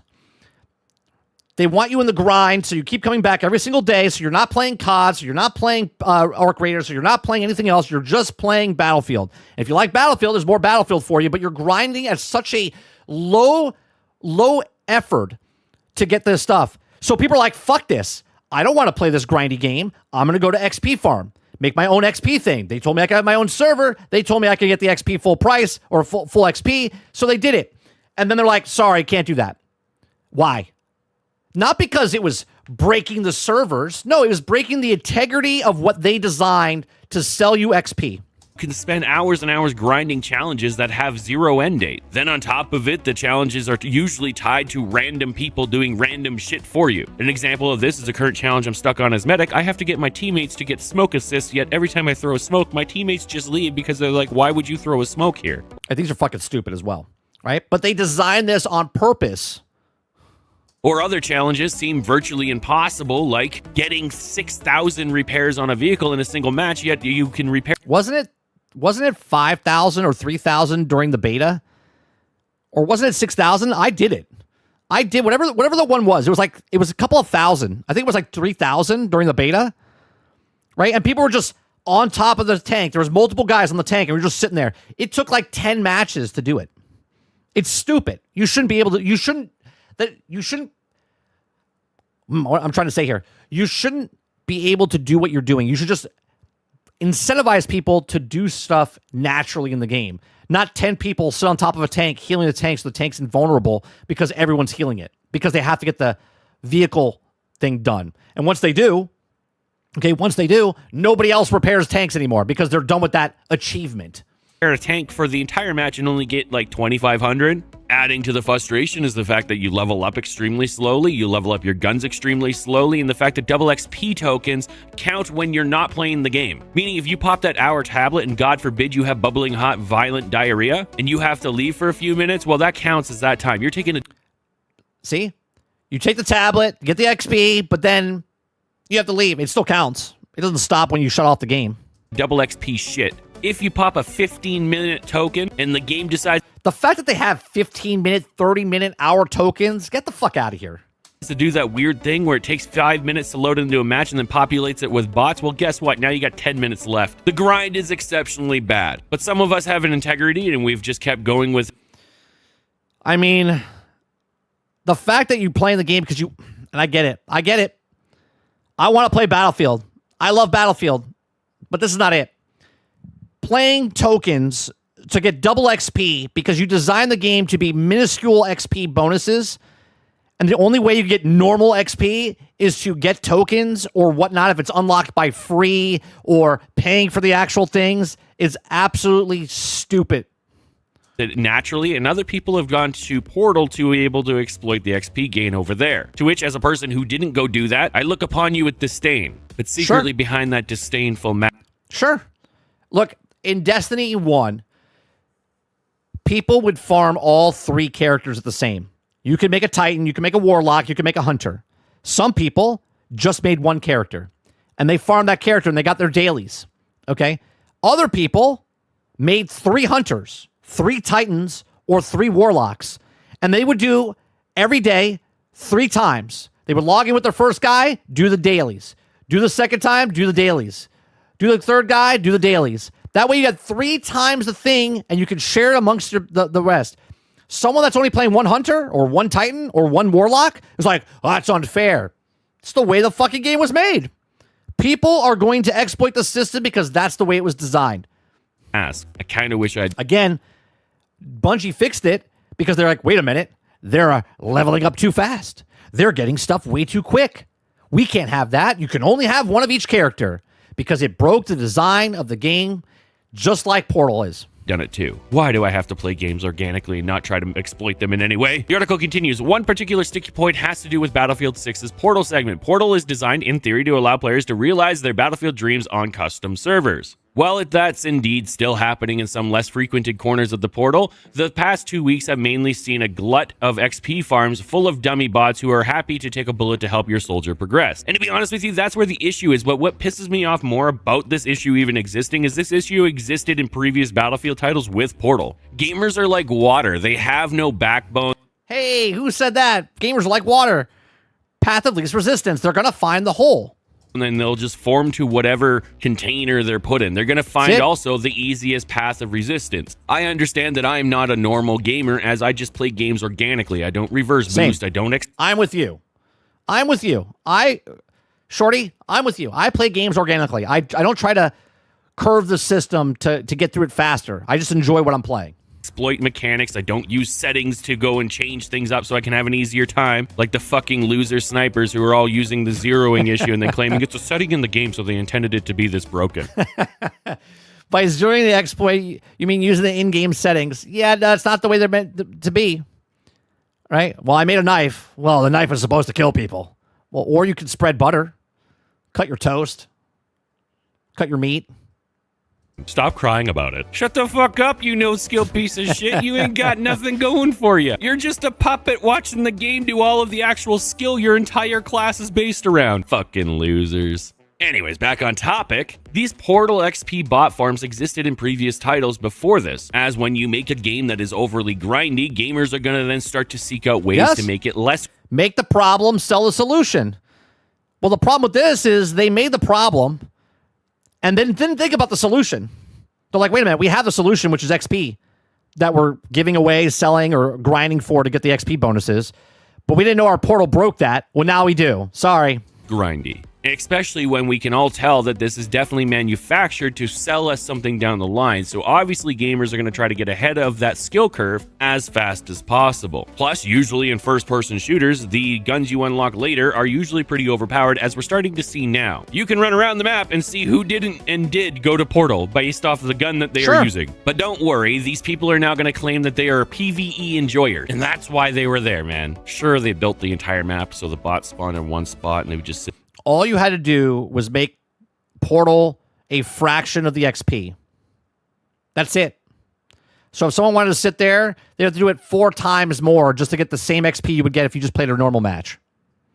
Sea of Thieves does this with Safer Seas, right? You get 1/4 of the actual XP that you would get if you, or I think it's half of the XP that you would get if you actually just played the normal game. That they're holding down the right trigger and AFK that shit and leave. But it's because of the love of PvE games, guys. Duh. On Tuesday, October... Here's the real thing. When the numbers drop in Battlefield and it fills in with bots, imagine the bots that they took out because that you're making full XP inside the Portal. But now, 6 months down the line, the player base drops and the lobbies are being filled with bots. Now you're playing the normal game against bots and you're getting full XP, even though they stopped you from getting full XP inside of Portal. But now in the regular game, because the player numbers drop, there's going to be more bots in there. Because more people are going to play the Battle Royale, or more people are going to play the Gauntlet mode, or more people are going to... They didn't think this through. But for some reason, people that make YouTube content in their bedrooms, in their house, understand what's happening here, but the company doesn't? Come on, bro. They know exactly what they're doing. 21st, DICE began quietly rolling out changes to the experience and challenge progression gained while playing on a user-made servers. Gone was everything but the 150% match completion bonus. No more counting wins, score, accolades, mastery, XP, daily missions, assignments, and other challenges towards your soldier's progression. To which, I will be the villain in this story and say good. If you're truly in it for the love of the PvE experience, then guess what? You're still gaining your completion of your match of PvE. But let's be honest. But they need the XP to unlock the weapons that they want to play with, even if it was PvE. But now they're doing it and diminishing it, and they can't do that. Now they're being forced to play PvP. So in their own words, if they wanted to play PvE, now they can't because now they're not earning anything to unlock the stuff they wanted to do just to play against the bots. Now they have to go to PvP, even though they market it where you can get full XP in Portal, which is false advertisement. You weren't there for the PvE, you were there to exploit everything else and not do the actual game. Imagine, you went out and you spent $80, $90, $100, $150 on your Battlefield 6 experience, and then you chose to go home, and instead of doing the challenges that the game gave you organically and trying to do them the way that it was intended, you decided to instead go and exploit the game in order to be gaining an advantage over your fellow gamers by using broken Portal servers in order to get those challenges done easier. Where's your sense of progression? Where's your sense of... I don't think they were broke. I don't think they were broke. I think it was designed that way. And again, the reason they're changing it is because it fucked up their actual method. Pride, and where's your sense of integrity as a gamer? Clearly, you don't have any. This was a reaction by DICE to the oversaturation of XP farm servers, which in some cases was blocking users from creating their own experience in legit or not. None of them. It doesn't matter if it's legit or not. You told everyone that bought the game they got their own server. False. They don't get their own server because the servers were being overloaded and people couldn't put their things on their server. False advertisement number one. False advertisement number two is that you said I could build whatever I want, and now I can't. Are legit. Let's be honest. The COD maps were XP farm. And I don't even have the game. I'm not buying the game because I was waiting to see what happened with the Battle Royale, and now it's here today, so we'll wait another week and see what's happening. They had like 2 spawns, and the enemy team would just stand there shooting the new guys who were joining into the match. They could, oh, this is so fun. We have a video covering that here on the channel. And they even got worse than that. There would be farms where you would spawn in as a human being, and you were the bot. Then there was this hybrid. I mean, I agree with he's saying. I wouldn't be playing the bot farms. I think it's bullshit that they have them. But again, the company said you could do it. Servers where new players would spawn into a little section that they got shot in and bot spawn on the other side to kind of do like a hybrid experience route. Overall, Portal was basically... I mean, I find it pretty funny, right? I find it fucking hilarious that people that bought Battlefield for full price went into a Call of Duty map because they wanted to play Call of Duty, and then they were getting farmed for XP. I mean, that's pretty fucking hilarious. It's pretty fucking hilarious. Come on. They left Call of Duty, paid full price for Battlefield to play a Call of Duty map, and then they got farmed in it. Come on. A cesspool of the degenerate scum lowlives who, God forbid, would do anything natural inside of a video game. These are the same kids that are running there deleting system files and game files to gain an advantage. These are the YY TikTok kids breaking cameras. They're all degenerates over there. I don't care who you are or what you say. If you went and did any of your challenges inside of the actual Portal XP farm, then you are not as good at Battlefield as you say. Sure, you got the unlocks, but you didn't earn them the right way, and we can tell. The article continues, because up to this point, there was no official communication from DICE regarding the Portal changes, a lot of gamers began questioning the developers' reasoning, with some going as far as to declare Battlefield 6's Portal deceased just after it's made its debut. Gamers are so dramatic. It wasn't deceased, it was just filled with a bunch of people that have no talent or... It doesn't matter if they have no talent or not. They were told that they could do stuff in Portal, and now they can't. Don't protect the company. You can hate the people that are making shitty maps and stuff in Portal, but EA itself shouldn't be protected by the stuff they sold the game on. Skill or want to play the game naturally. These people will quantify their experience of unlocking challenges that are super hard in Portal mode against bot at the same level of you grinding it out in multiple 40-minute matches. You and that guy are the same person in their eyes, and somehow you have the same skill level. You ever wonder why you're running around in games and the bottom of the leaderboard has like level 98s and shit down there? They're so high level that you've been grinding the game 60, 70 hours. I mean, if you're better than them, you're going to kill them. Even it doesn't matter if they have the guns or not. Whereas yet you're only at like level 50, yet this guy's at level 98 and he's got 1 kill and he's been here for 40 minutes. That doesn't add up. It's because they're blood-sucking succubuses down there. They're portal kids. It's now a few days later, and DICE has shared an official community update via the Battlefield comms channel on X. Within are details about the future of Portal, and I'm sure many players won't be happy with it. DICE says that the verified Portal experience is not using the backfill option, which populates a server of bots in order to start the match, rather than waiting around for enough real players to join, will continue to receive full XP and progression. However, custom Portal experiences are not reverting to their original state. DICE says this week, that, to me, I mean, look, I think it's a good change, but I also think that people should be able to get their money back 2 weeks afterwards. I don't care if you have 2 hours in the game or if you have 200 hours in the game. If you're really upset about it, you should be able to get your money back because they changed the thing after you purchased it.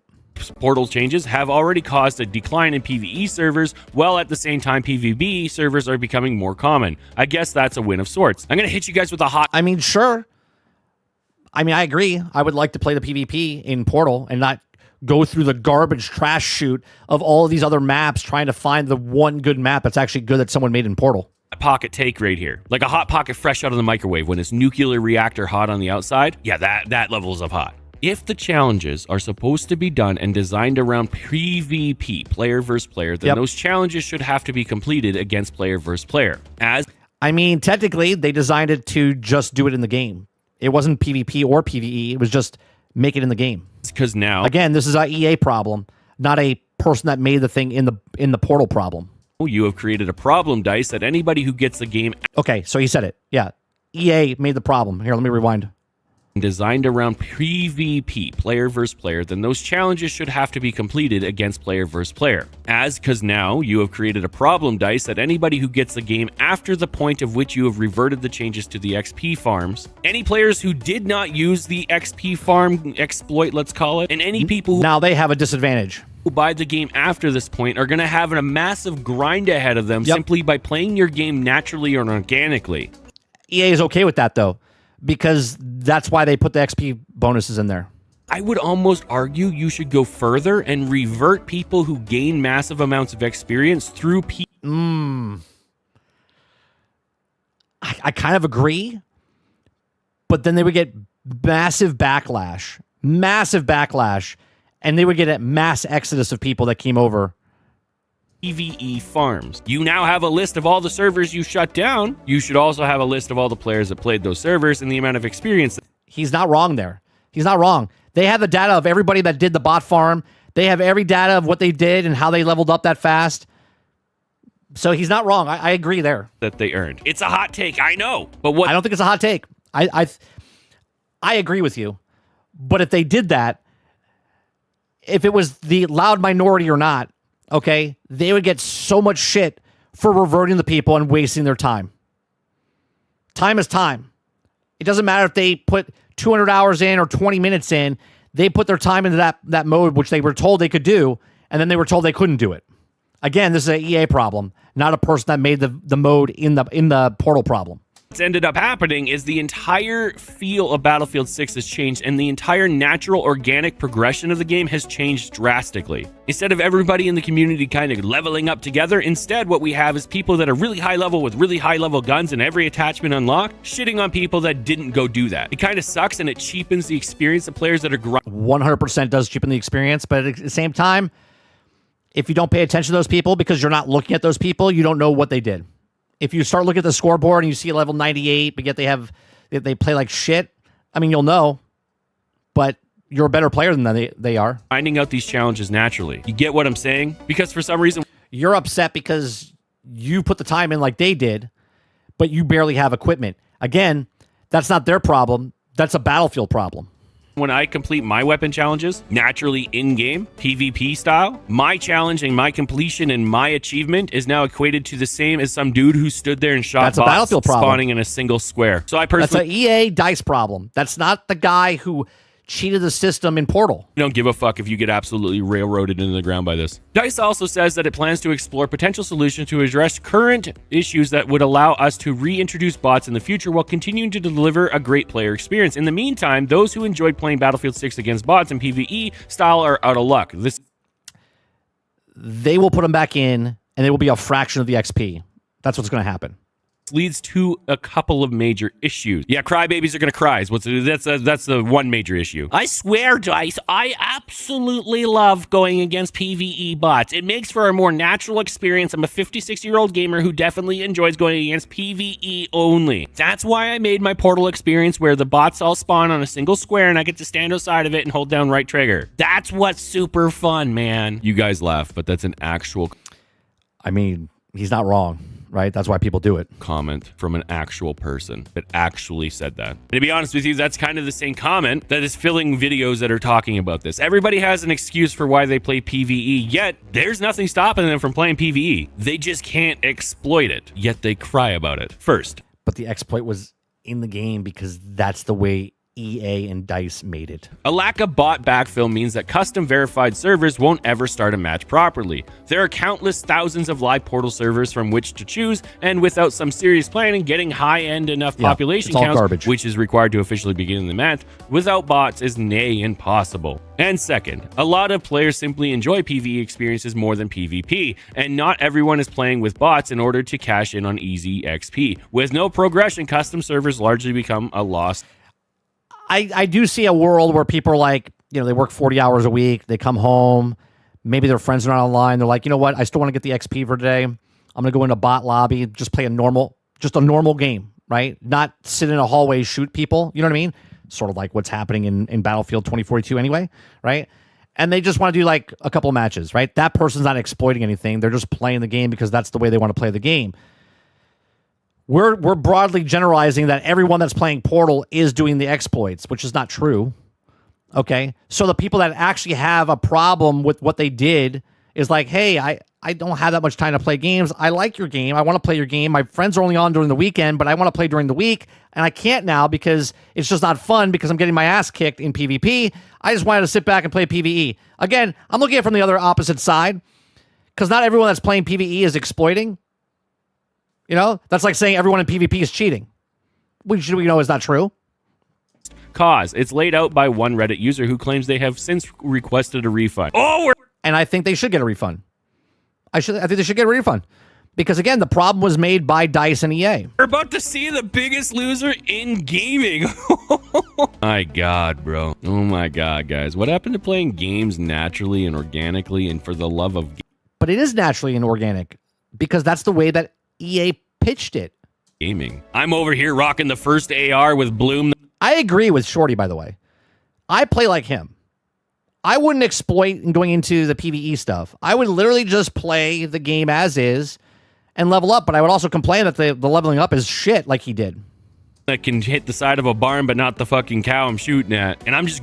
I think what he's saying is good, but I think he's pointing the anger at the wrong person. He's pointing at the people that are exploiting, that have the better weapons and attachments, where really it's all about DICE and EA. It's not about the people that did it. They did it because they could.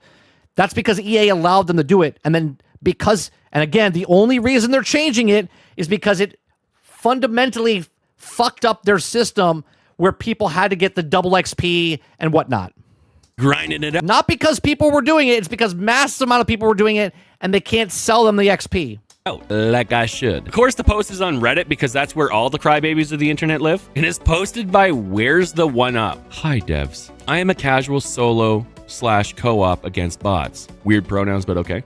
My playtime is limited and, well, I kinda suck. I don't give a crap about stats or skins. I play a solo/co-op in Battlefield 2042, bought Battlefield 6 based on that feature, and now...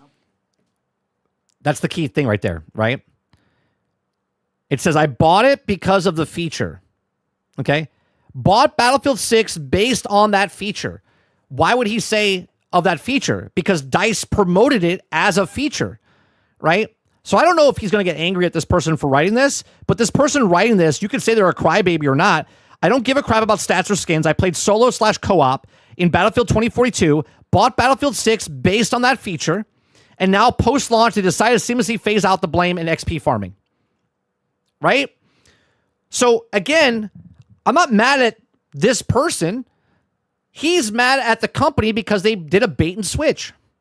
You could be mad because this guy was doing the bot farming, but he's upset because that was a feature shown by the actual company. Post-launch, you've decided to seemingly phase it out and blame XP farming. Thanks for taking away progression and challenges for people like me. Really great feature change. Appreciate it is /S. Maybe you could make progression slower or separate. They're going to do this, by the way.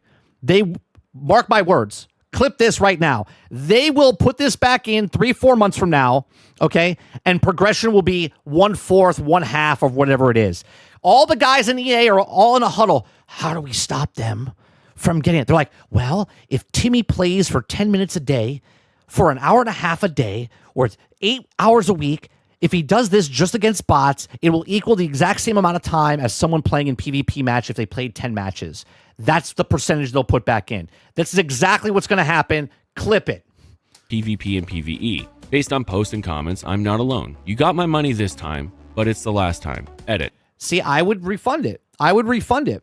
Requested refund, expecting BS response. I hope you do. I hope you get fucking nothing. I'm going to use... See, he's angry at this person, which is you're defending EA. EA is the reason the problem's here. Pirate software here. But I agree with you, Shorty, because I would not take exploits. I would play the game normally. But your anger is towards the wrong people. Your anger should be towards EA for doing this in the first place, because 5 fucking studios created this game over 4 years, and I knew this was a problem before it even came to be, and for some reason, all of these people with 550 million plus 5 studios and all these brain wizards didn't know this was going to happen. They knew exactly what was going to happen. I hope you get... But they had to get as many people from Call of Duty and from other places to buy this game. This game is not in a good shape right now. The maps suck. There's still stuff broke. Okay, just like our song that we created, Battlefield's back, but fix it, please. Everything you deserve, but nothing you wanted. Seriously, I don't care, bro. We know you're bullshitting. The 5 or 6 people who legitimately play PvP in Battlefield are 5 people. Don't worry, though, now that I've said it, the comments... It doesn't matter if it's 5 people. It doesn't matter if it was 5 million people.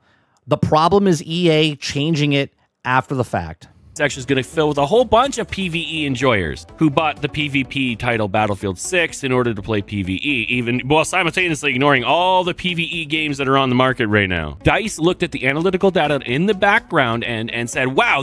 A clip says, but my question is, if you're getting the progression for the good weapons, why are you doing it for bots that never change? What do you mean by that, Eclipse? They've created the game where you could get full XP. They advertised this in the very beginning. You could progress towards the weapons and anything in Portal or not Portal. That's what they advertised in the very beginning. But now, because people did it, and other people were playing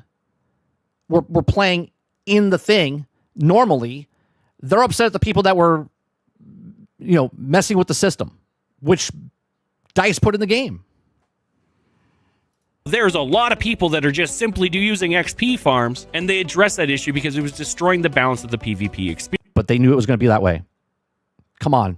They knew it was going to be that way, but they didn't care. They wanted to sell as many copies as possible in the very beginning and then change it afterwards. That is the problem. Through that, they didn't even shut down your servers. They just said you can play with bots. You just aren't going to gain anything from it. And to be honest with you, you fucking cretins, the challenges are meant for PvP. Why? Because the challenges were meant for you to get in the game. Battlefield has always been about PvP. I agree with that.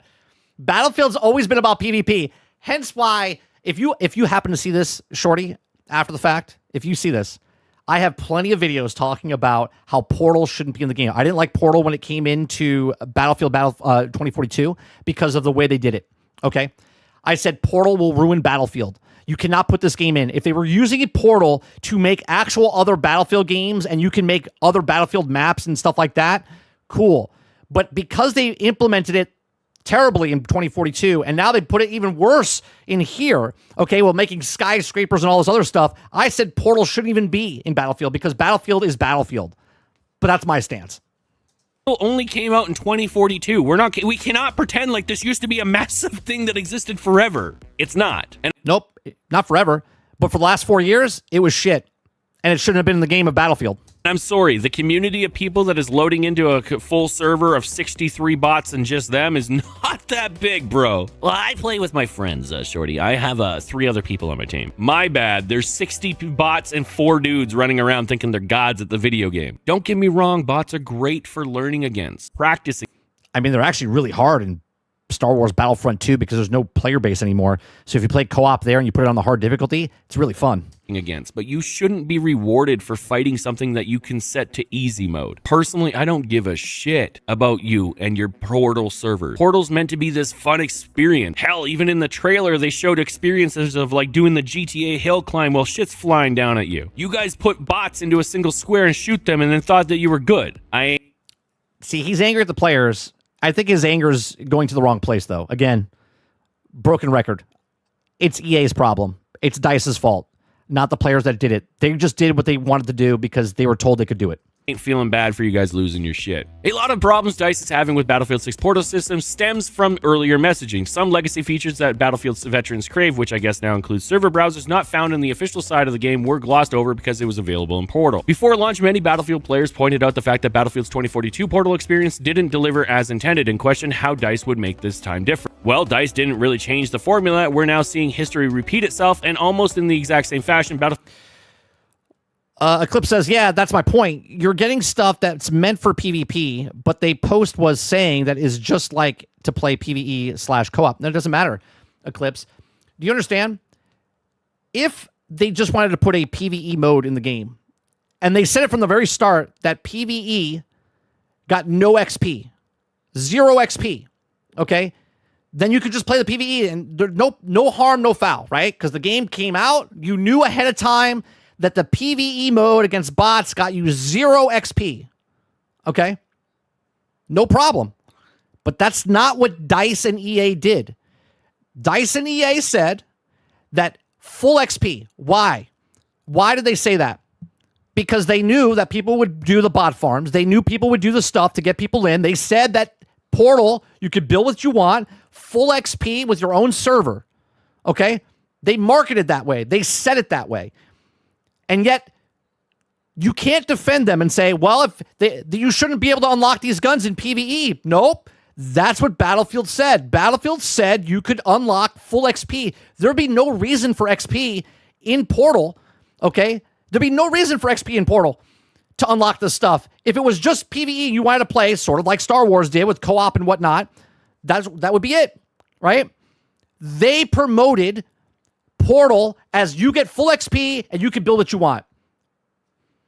This is not a person that made a bot farm problem. This is a fucking corporation that used those people because, let's be honest, they were duped into getting the game. If it doesn't matter if they wanted to play PvE all day long for the next 3,000 hours, or if they wanted to play PvP, the XP farms were going to be a problem. We talked about this 8 months ago. Okay, we talked about this in 2042, 4 years ago, and yet that's the problem. You could be angry at someone messing with the system and getting stuff before you because you play correctly, which I would do, but at the same time, it's not their problem. They're just messing with the system. Okay? Why do I have to get a gun and I have to go through 10 steps when a criminal could just grab one? It is what it is. There's always going to be people that fuck with the system.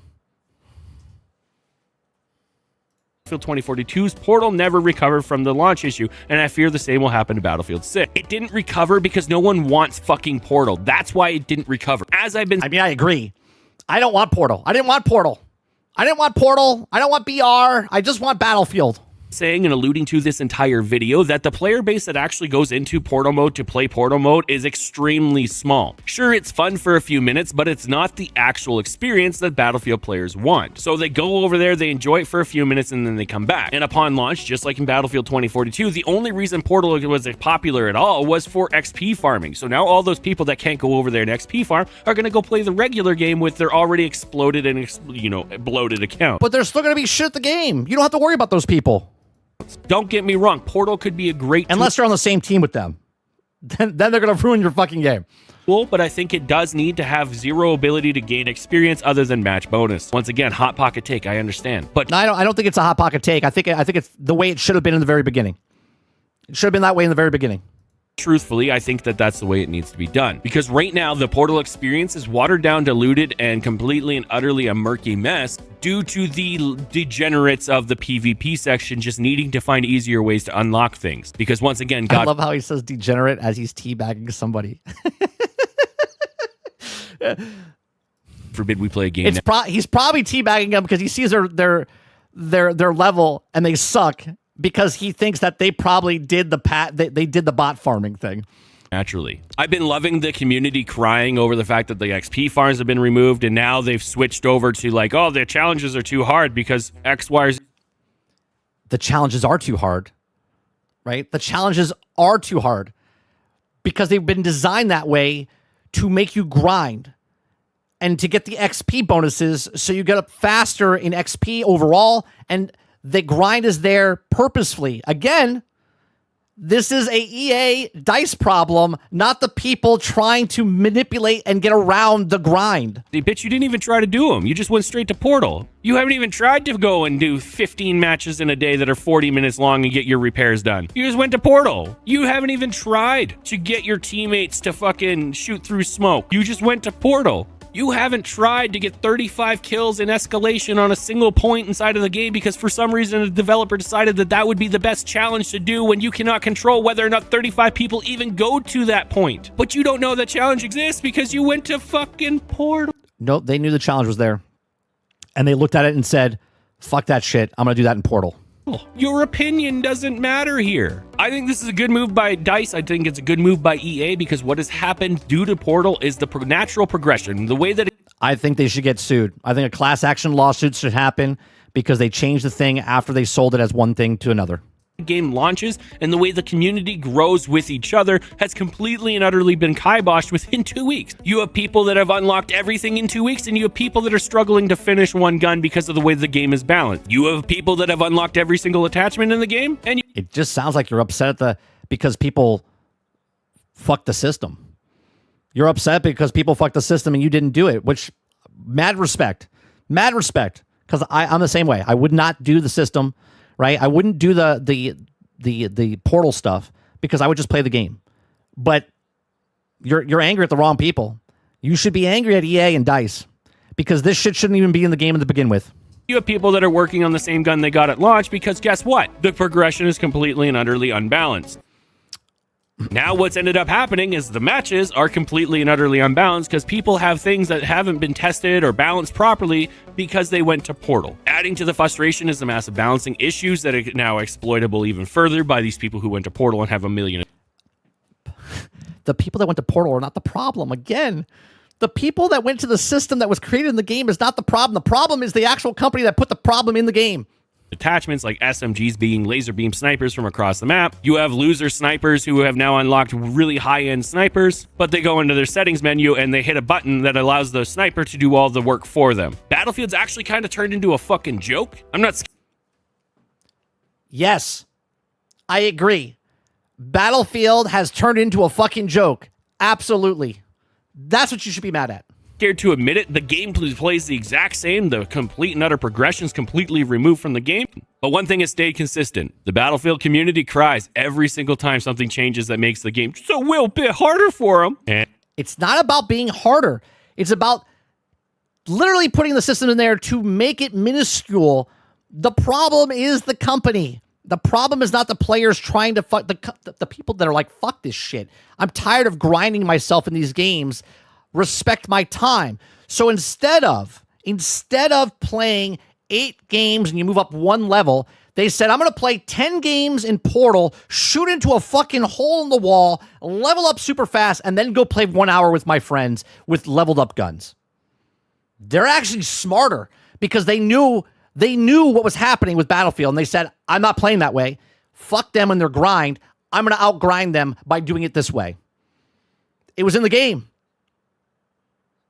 I wouldn't do it, but that's the mentality of what it is. You're angry at people that are angry at EA, and yet you're not angry at EA. You're angry at the people that mess with the system.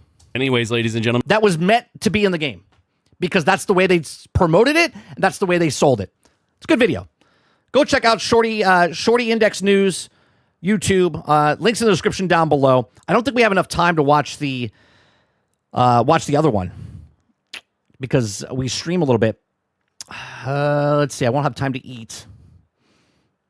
I'll be more than happy to do it. I'm actually convinced this video was rage bait. I mean, again, I think his anger is just misdirected. I liked some of the stuff he had to say, but I think it's misdirected towards the wrong thing. This is 13 minutes long. Yeah, let's do it. I want to hear what this is.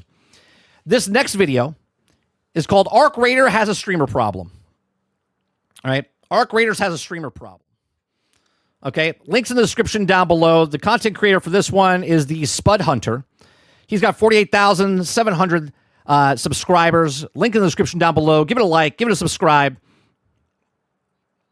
No, we didn't watch it yesterday, Sarge. We didn't watch it. I didn't put it in the title. I said we might watch it. So let's watch this and see. Arc Raiders comes out later this week. This guy says that Arc Raiders has a streamer problem. Let's see what he has to say. Ladies and gentlemen, Oh my lord, brother. we have a streamer problem with Arc Raiders. Je vais très gros ce bitch. Je vais désinstaller ce Did he uninstall it? J'en peux plus. Let's go inside this front door. Jesus Christ, my man. Maybe? I hate the fucking PvE in this game. Holy. It's by design. It's by design. Just like Battlefield with Portal. Just saying. I could also argue a community problem also. Relax, Harry, relax. I'll explain to the viewers what I mean before they crash out on the keyboard. What? I understand. I like the editing so far. It kind of reminds me of Kingard. There's some irony to this video in itself, but hear me out.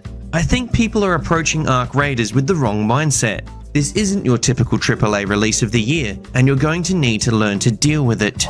And just take the game for what it I've never seen this guy's content, by the way. This was submitted by Krebsy, so. is. It feels like these days, every game community hypes up a game. Hey, look, Battlefield 6. Are we still not pre-ordering Battlefield 6? No, I didn't. I'm not buying it either. And it can do no wrong. And then, the online community behind it loses their mind on release, and places like a subreddit for a game turns into a cesspool of dumb takes and rage. Nothing is ever enough for them, and they lose sight of the game's scope and thinks it needs to cater to everyone and everything around them, putting a lot of pressure on developers to cave into their unrealistic expectations. There's obviously room for community Wait, what was that? on developers to cave into their 5 reasons roadmaps fail. Project Mask, feature focus, silo roadmap, or silo roadmap, multiple objectives, and Christmas wish list. Okay. unrealistic expectations. There's obviously room for community feedback from gamers and content creators alike. Where your foliage setting will make bushes disappear before the players hiding in them do. So what that means is when you are running and you see things rendering in, you will see the player pop in crouched, and then you will see the bush pop That's a problem. They need to fix that. in over him, which is a bit of a problem for the person in the bush. For example, this post on Or maybe he's cheating.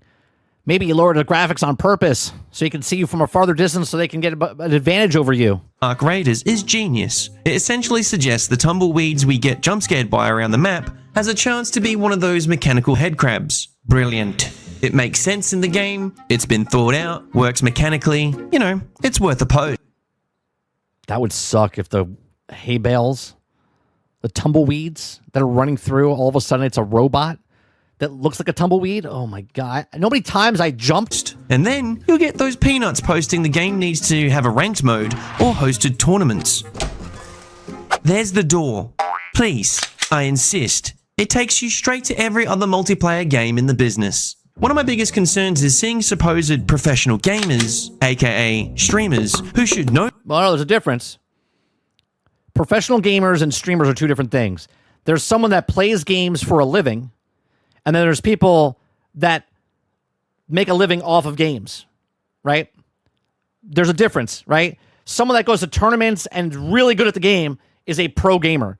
The person that's a pro gamer, that's just like Shroud, he was a pro gamer, but now he's a game influencer and he plays games. He's really good at the game, but he's not a pro gamer anymore. He's a streamer. A pro gamer is like a NFL player playing NFL football or a baseball player playing an MLB baseball, right? They can commentate afterwards, but they're not a Major League Baseball player anymore. They're not an NFL player anymore, okay?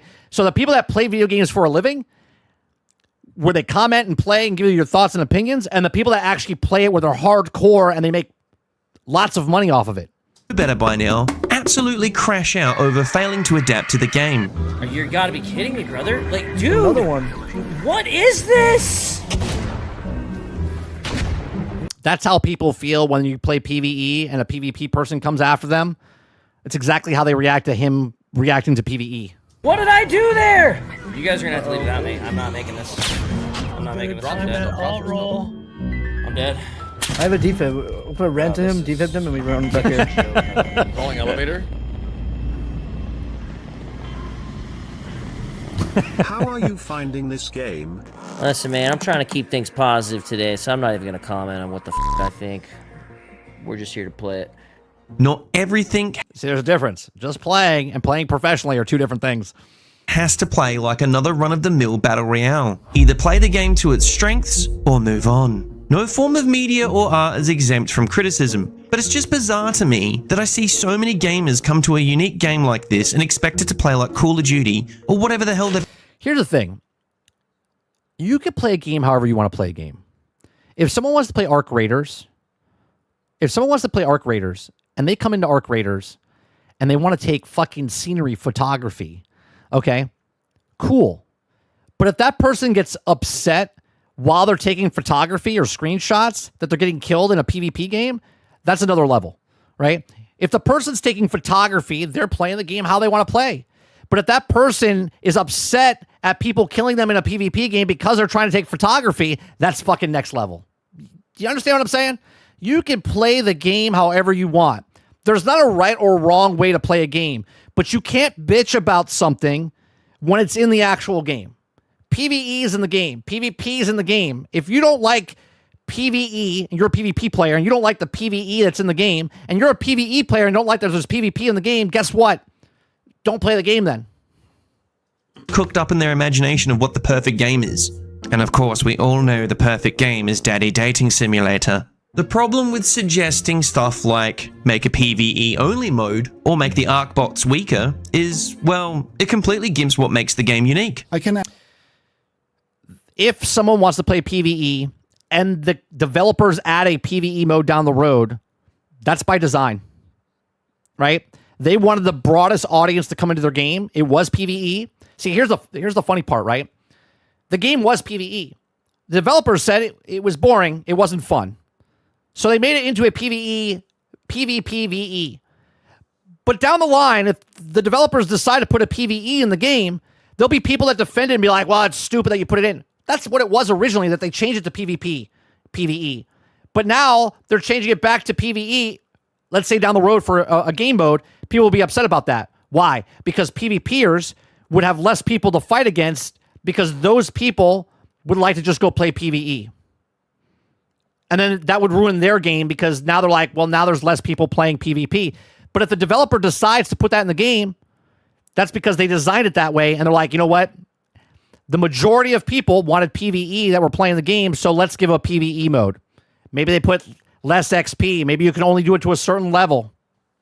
Absolutely imagine that a dedicated PvE mode would fit wonderfully into this game. No. The difficulty of the AI is what makes this game interesting and tense in a multiplayer PvP environment. It creates moments like this where people try to negotiate out of bad scenarios for their safety. Press the button, bro. Press the button. You got a microphone, brother? Relax, I'm not gonna kill you. You got a microphone? Turn your character the other way if you cannot... I see him. Brother, listen to me carefully. If you open the button, I'll cover us. I need you to press the goddamn button, I'll cover us. He did. He's dead. Can you hear me, brother? Behind the rock? Do you want to live or do you want to die? It's an easy question.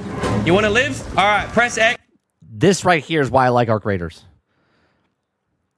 I don't like PvP like this, right? Like games like this.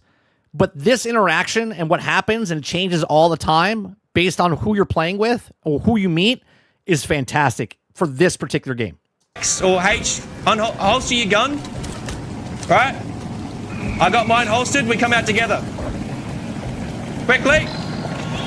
Up to you.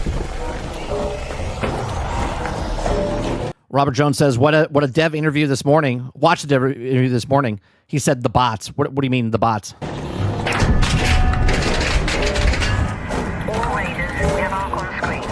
That's not true, Jones or Clips. You could get that in a PvE mode. Did you play solo in this game? I think you did, right? You played solo, right? If you just walk up to somebody like we had in a PvP game, we walked up to somebody and we made it into a PvE experience because we all joined forces to go up against the bot, the Rocketeer, right? Now, obviously, if it was PvE only, you would get less experience of that, but to say it won't be there, it would, because you would come across somebody else and be like, hey, can you help me with something? And you would have that interaction with someone. It would just be different because you wouldn't have that edge on you that the person that's in the game is trying to kill me. You would just be like, you would see someone go, hey, can you help me with something real fast? Instead of, hey, don't shoot. Right? Can you help me with something real fast? 5 minutes left. Go find a way home. I repeat, 5 minutes. He chose poorly. Look, he was talking about the bushes, though, Jones. He said that last week. He said they were overtuned because they could see within the bushes, right? So, like, the bushes didn't exist, so they saw you. So that's what they did. They tuned them down. I know I can come off as a little intense here, but what if we listen to the developers themselves? You can hear it straight from the developers here about what makes this game unique and what its appeal is. It's also part of what we have decided to do. We want the game to really feel like you are there and you're fighting other raiders. That's exactly right, Taco. That's exactly right. Right? Taco says, what PvP guys don't understand is if there was PvE only, this wouldn't affect the PvP numbers as much as they think. Okay? If you don't give players an option, they'll go play something else. That's right. If I was like, man, I really wish they had a PvE mode. If those people wanted to play the game, but there was no PvE mode, they wouldn't play the game at all. They'd be like, nah, I don't want to play it. Because one bad experience, grabbing all the stuff, trying to extract, and they got killed, they'd be like, I'm out. I'm gone. But it's a $40 game, right? So people buy the game and they get pissed off. They might get returns. Where if it was a choice and you could work your way up to it, that would behoove the company because they would make a broader audience of what it is. But the main threat is Arc, and we want to keep it that way. Just ignore it. Ignore him. Yeah, so the main focus being PvE and... See, the problem is the PvPers are upset about the PvE robots. But the PvEers are upset at the PvPers killing them. You see how that works? The PvPers are upset that the PvE robots are killing them, so they can't kill the PvPers, other players. And the PvEers are upset that the PvPers keep killing them because all they want to do is kill the PvE robots. and other players being there just adds to the set piece. Fucking put your shield on! I don't want to fight these fucking robots! And, you know, with that, there is a very, you know, specific balance that you have to hit to make sure that it's not, you know, like you mentioned, that they're not just being overrun and this is just a nuisance.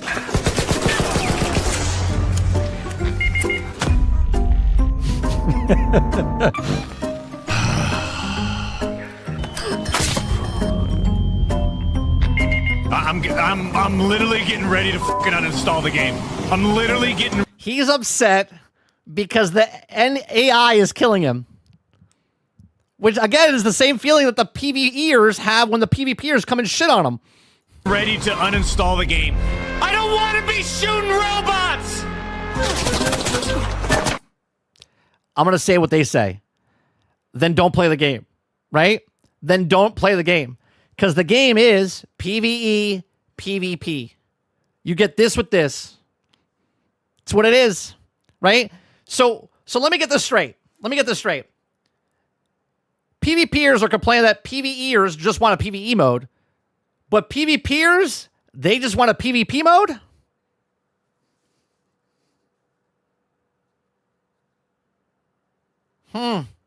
Interesting. Interesting.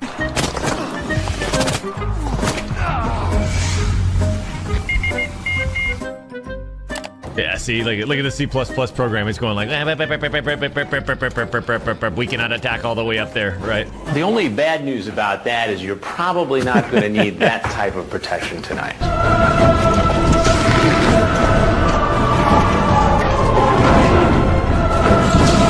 That's so awesome. I have yet to fight one of those.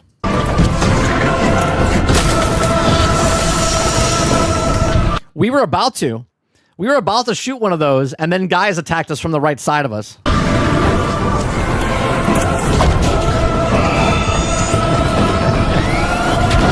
Say what you want about Doc, but he's a very good entertainer.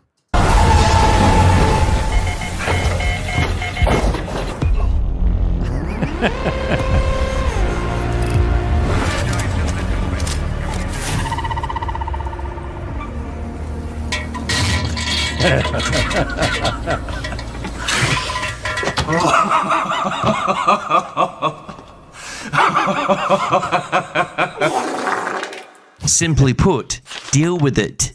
Yeah. Oh, yeah. Oh! Oh, that's cool.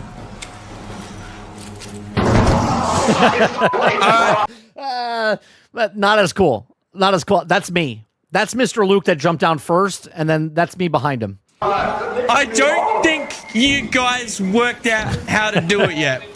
All right. Seriously, it blows my mind that professional full-time gamers are acting like complete educationally subnormal rejects over sucking ass at this game. Not every game has to hold your hand or have insane amounts of RNG in it like Battle Royales, where you land on a building and get a tactical nuke out of a chest, and the person next door to you found a pair of used socks in their loot chest. It really comes down to an attitude problem. Yeah. What gives me some hope is, in the past few days, other players in love with Arc Raiders have caught onto the sentiment. I really hope this energy continues, and I quote, "Please do not listen to streamers or, honestly, the community.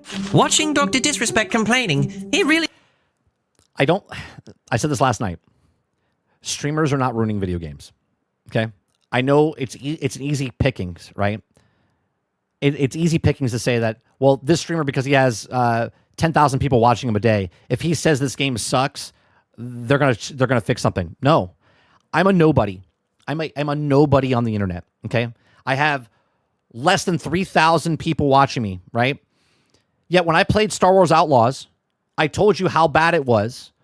Not because I'm a streamer, because I know what a fucking good game is and what a good game isn't. And when I say something is broken in a game, and then all of a sudden the developers fix it, is that because of me? No, that's because people that play video games know that the fucking game is broke, and they complain about it. So then the game company, I know it's crazy, they fix it. I know, it's crazy, right? It has nothing to do with Dr. Disrespect says it's broke, okay? The sentiment behind the thing, okay, is that is broke, and that's why they're fixing it. The people that say that Battlefield 6 isn't broke, but yet the developers are fixing it, the people that say that Helldivers 2 isn't broke, but yet people are fixing it, hello?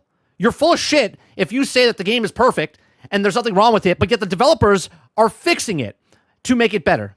There's a difference there. There's a fundamental difference by blaming the streamers saying that they're ruining video games and the developers putting out a game that's broke in some way, shape, or form, and they're fixing it. He wants AR to be a BR. So please, don't let streamers destroy the potential of this fantastic game. You do understand that this game was a PvE before it came out. And they switched it because they decided they wanted to change it. Can you please just enjoy gaming without having your feelings ruined by what streamers thinks? Thanks. please, stop trying to make this game like other games. I love the voice acting, by the way. Again, like I said earlier on, there's no issues with sharing constructive feedback or sharing opinions, but be fair and be realistic. For instance, I really just love about everything in this game, but I hate the free information that third-person fighting gives opponents. It leads to really ratty, campy gameplay and scrappy fight. But that's the design of the game. That's what they chose, third person. Fights. All right, let's get out of here, fellas. Oh, under attack. Southwest. Hold the line, gentlemen. Get your ass to Mars. Gentlemen, I'll see you in another life. Godspeed. Godspeed, gentlemen. Come on, motherfuckers. He's literally just helping them by fighting off the other guy.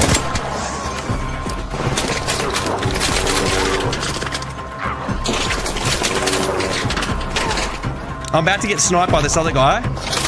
Woo! Woo! Good.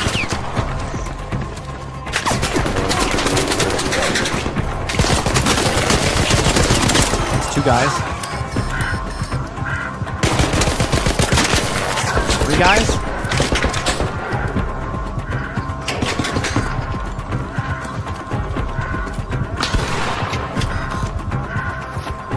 Right to your right. Alright, I wouldn't shoot. If you shoot me, I'm losing my mind. If I, famous last words. If you shoot me, I'm gonna lose my goddamn mind. I wouldn't shoot. I wouldn't Wrong person.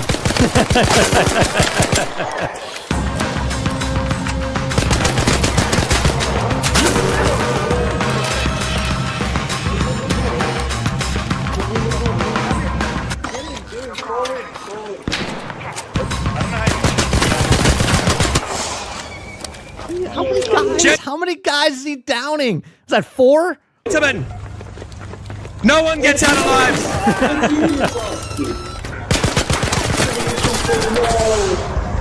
No one gets out alive. No one. Relax. Please. Can you just do me a solo? Oh man, there's too many. That was good. That was good. How many are there? I would have had that. I just ran out of friggin' meds. I literally would have had that. It was like some John McClane shit. Like, no man, okay, shock. Out. There's nothing left. That was good. But I understand where the developers are coming from with their decision on this, and they've stated they're not going to change anything or add a first-person mode. So look, it just is what it is. I accept the game for what it is, and I try. Well, remember those words. I accept the game for what it is. Because right now, it was a PvE game, but then they switched it to PvPvE. So down the road, if they just put a PvE mode, then you just got to accept it, right? And I'm not saying him specifically. I'm just saying, in general, the people that don't like something, if they never put a PvE mode in it, which I think they will, honestly, okay? But if they never put a PvE mode in it, that's fine. But for the people that want that, if they decide, if the developers decide to put that in the game, it's because they decided it. My best to not the streamers, the data. The data shows that the people want a PvE mode. So if they add a PvE mode down the road, it's because, not because of streamers, it's because they decided as a business they wanted to add that. Play around something that I'm not huge about in the game. And that's because the rest of the experience is really, really cool and holding it up. Do I need to try and strong arm my opinion on what this game should be on everyone else? No. Especially when all those games already exist. Exactly. In the future, there will be decisions made in the update cycle of this game that will no doubt lead to discussions on does this choice the developers made work or not. But that's exactly right. I like what he's saying here. With the scope of what the game is in mind. I see people talking about like Battlefield doesn't need to be Can you guys just let us have? Yeah, Tim didn't make a BR. We gave shit to Tim, right? But Tim didn't make a BR come to the actual game. BR was in the game in Battlefield 5, right? Battlefield wanted to put a battle royale in the game because of business decisions, not because of streamers. When they're like BRs, like I mean, dude, I think the root cause of this phenomenon of incessant whinging streamers and bitching gamers is basically the oldest one in the history books. Hubris, the human ego. If you suck at a game, it can't be me, surely. Right. It's the game's fault. And in recent times in multiplayer gaming, we have had loads of games with instant gratification and loads of RNG that lead people to enjoying those. It's weird that Summit doesn't like it because he loved Sea of Thieves. And Sea of Thieves had PvE and PvP in it. Short bursts of dopamine. But so I wonder if that was taken out of context. They're just that, short-lived bursts of dopamine. There was no hard work, nothing learned, nothing gained, just simplistic RNG experiences with enough low-hanging fruit hooks to keep you engaged enough to buy a battle pass. I don't think Arc Raiders is perfect, but but it's trying to do its own thing, and I'm really on board for something unique in a sea I am too, and that's why I think it's going to be a good game. of copy-paste games that all look the same. You're allowed to have an opinion, but in this case, you're wrong, and I'm right. And you're just going to have to learn to accept that in the comment section below. Oh boy, the comment section. Incoming transmission. Listen, you son of a bitch. What the f***'s your problem? I like that. The Spud Hunter. Never saw. I don't think streamers ruin video games. I think streamers just play the games they want to play because whatever is beneficial for their channel. But the studios are making these decisions because the mass market asks for it. The mass market asks for a battle royale. The mass market asks for more microtransactions. The mass market is the market, right? If 20% make 80%, guess what? That 20% is the majority. The people that are not buying microtransactions are not even thought of. The people that buy the microtransactions are the majority. How do we get these people to buy more things? How do we get these people to play more of this game? That's what it is. Streamers don't ruin that. Streamers are just a mouthpiece for that. But they're not the thing. They are a thing for the business. They're a marketing tool. They're an advertisement for sure. Okay? But here's my thoughts. Let me know yours in the comments section down below. Please make sure you share, like, subscribe, and if you like what I do here, check out some of our other videos. Thanks for watching. All right, chat, we'll stick around for just a couple more minutes. Then I'm going to grab something quick to eat, and then we'll be back to play some more video games with Mr. Luke over on 30 and Still Gaming. Yeah, those are two good videos. I think the other guy, what was his name? What was the other guy's name?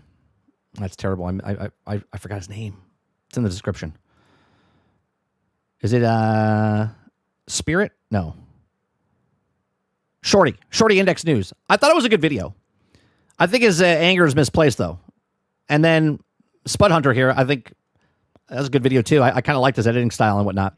So maybe we'll watch some of his stuff down the road. This one video has got 222,000 views. It's a lot for a 48,000 channel. Good for him. So, all right, I'm gonna watch some videos later today about the Battle Royale. Like I said, I'm not gonna be playing it. Tomorrow, is it tomorrow? Today is what, today's the 28th. 2 days from now, Arc Raiders comes out. I probably won't be playing it live when it comes out on day one. We might pick it up based on what happens on the first day on Friday. Maybe like a morning stream for a couple hours, but then I won't be able to play it again until Monday. So I might just wait till Monday, but we'll see. All right, chat. I appreciate you very much for coming out, hanging out with us. We're here Monday through Thursday from 10 o'clock in the morning till noon Eastern. If you like it, hit that like button, hit that subscribe button. If you'd like to go above and beyond that, become a member as little as $5. I do appreciate you very much. You can also help us out by checking out some of the music that we have across the board. Links are in the description down below. You can go to Spotify. You can go to iHeart, Pandora, wherever stuff is seen. We'll leave it with Battlefield's back, Fix It Please, since we watched a bunch of Battlefield stuff today, and since the Battle Royale is out, we'll let you listen to that soundtrack. It's not up on Spotify yet. It'll probably be in about a week or so. But we'll send you off. We'll send you off to that, and then we'll be back on 30 and Still Gaming for some more gameplay with Mr. Luke. All right, you guys have a great rest of your day, evening, or night, and I'll see you guys in the next one.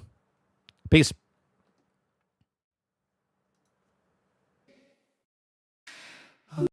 But every time I pull the trigger, it's like ghosts in the smoke. No suppression, no pressure, this ain't the old code. Grinding all night for that scope I need. But every upgrade feels like I'm planting seeds in concrete. Yeah, Battlefield's back, we'll fix it, please. Hey, hey. Battlefield's right, hey, hey. We'll fix it, please. Hit detections while bring it to its knees. Maps look good, but don't play right. Every flank turns into a fire with light. Still we're storming through the fire and steel. Cause damn, it finally feels real. Battlefield's back, but fix it, please. Smooth launch, yeah, I can't believe my eyes. Call of Duty players jumping in, switching sides. Jet flybys, tanks on parade. But these spawn points got me feeling betrayed.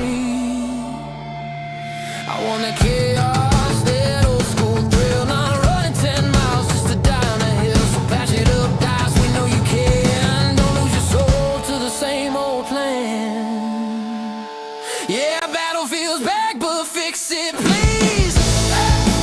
Battlefield's back, but fix it, please. Hit detections while bring it to his knees. Maps look good, but don't play right. Every flame turns into a fire with light. Still we're storming through the fire and steel. Cause damn, it finally feels real. Battlefield's back, but fix it, please.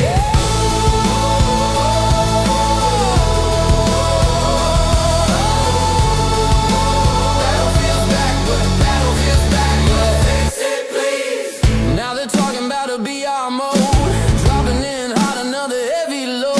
We've seen it done, we've seen it fail. Don't chase the trend, stay on the rail. Keep it battlefield, large scale fights. Don't trade the war for battle lights. We want squads, not loot box dreams. Stay true to the chaos, not stream of memes.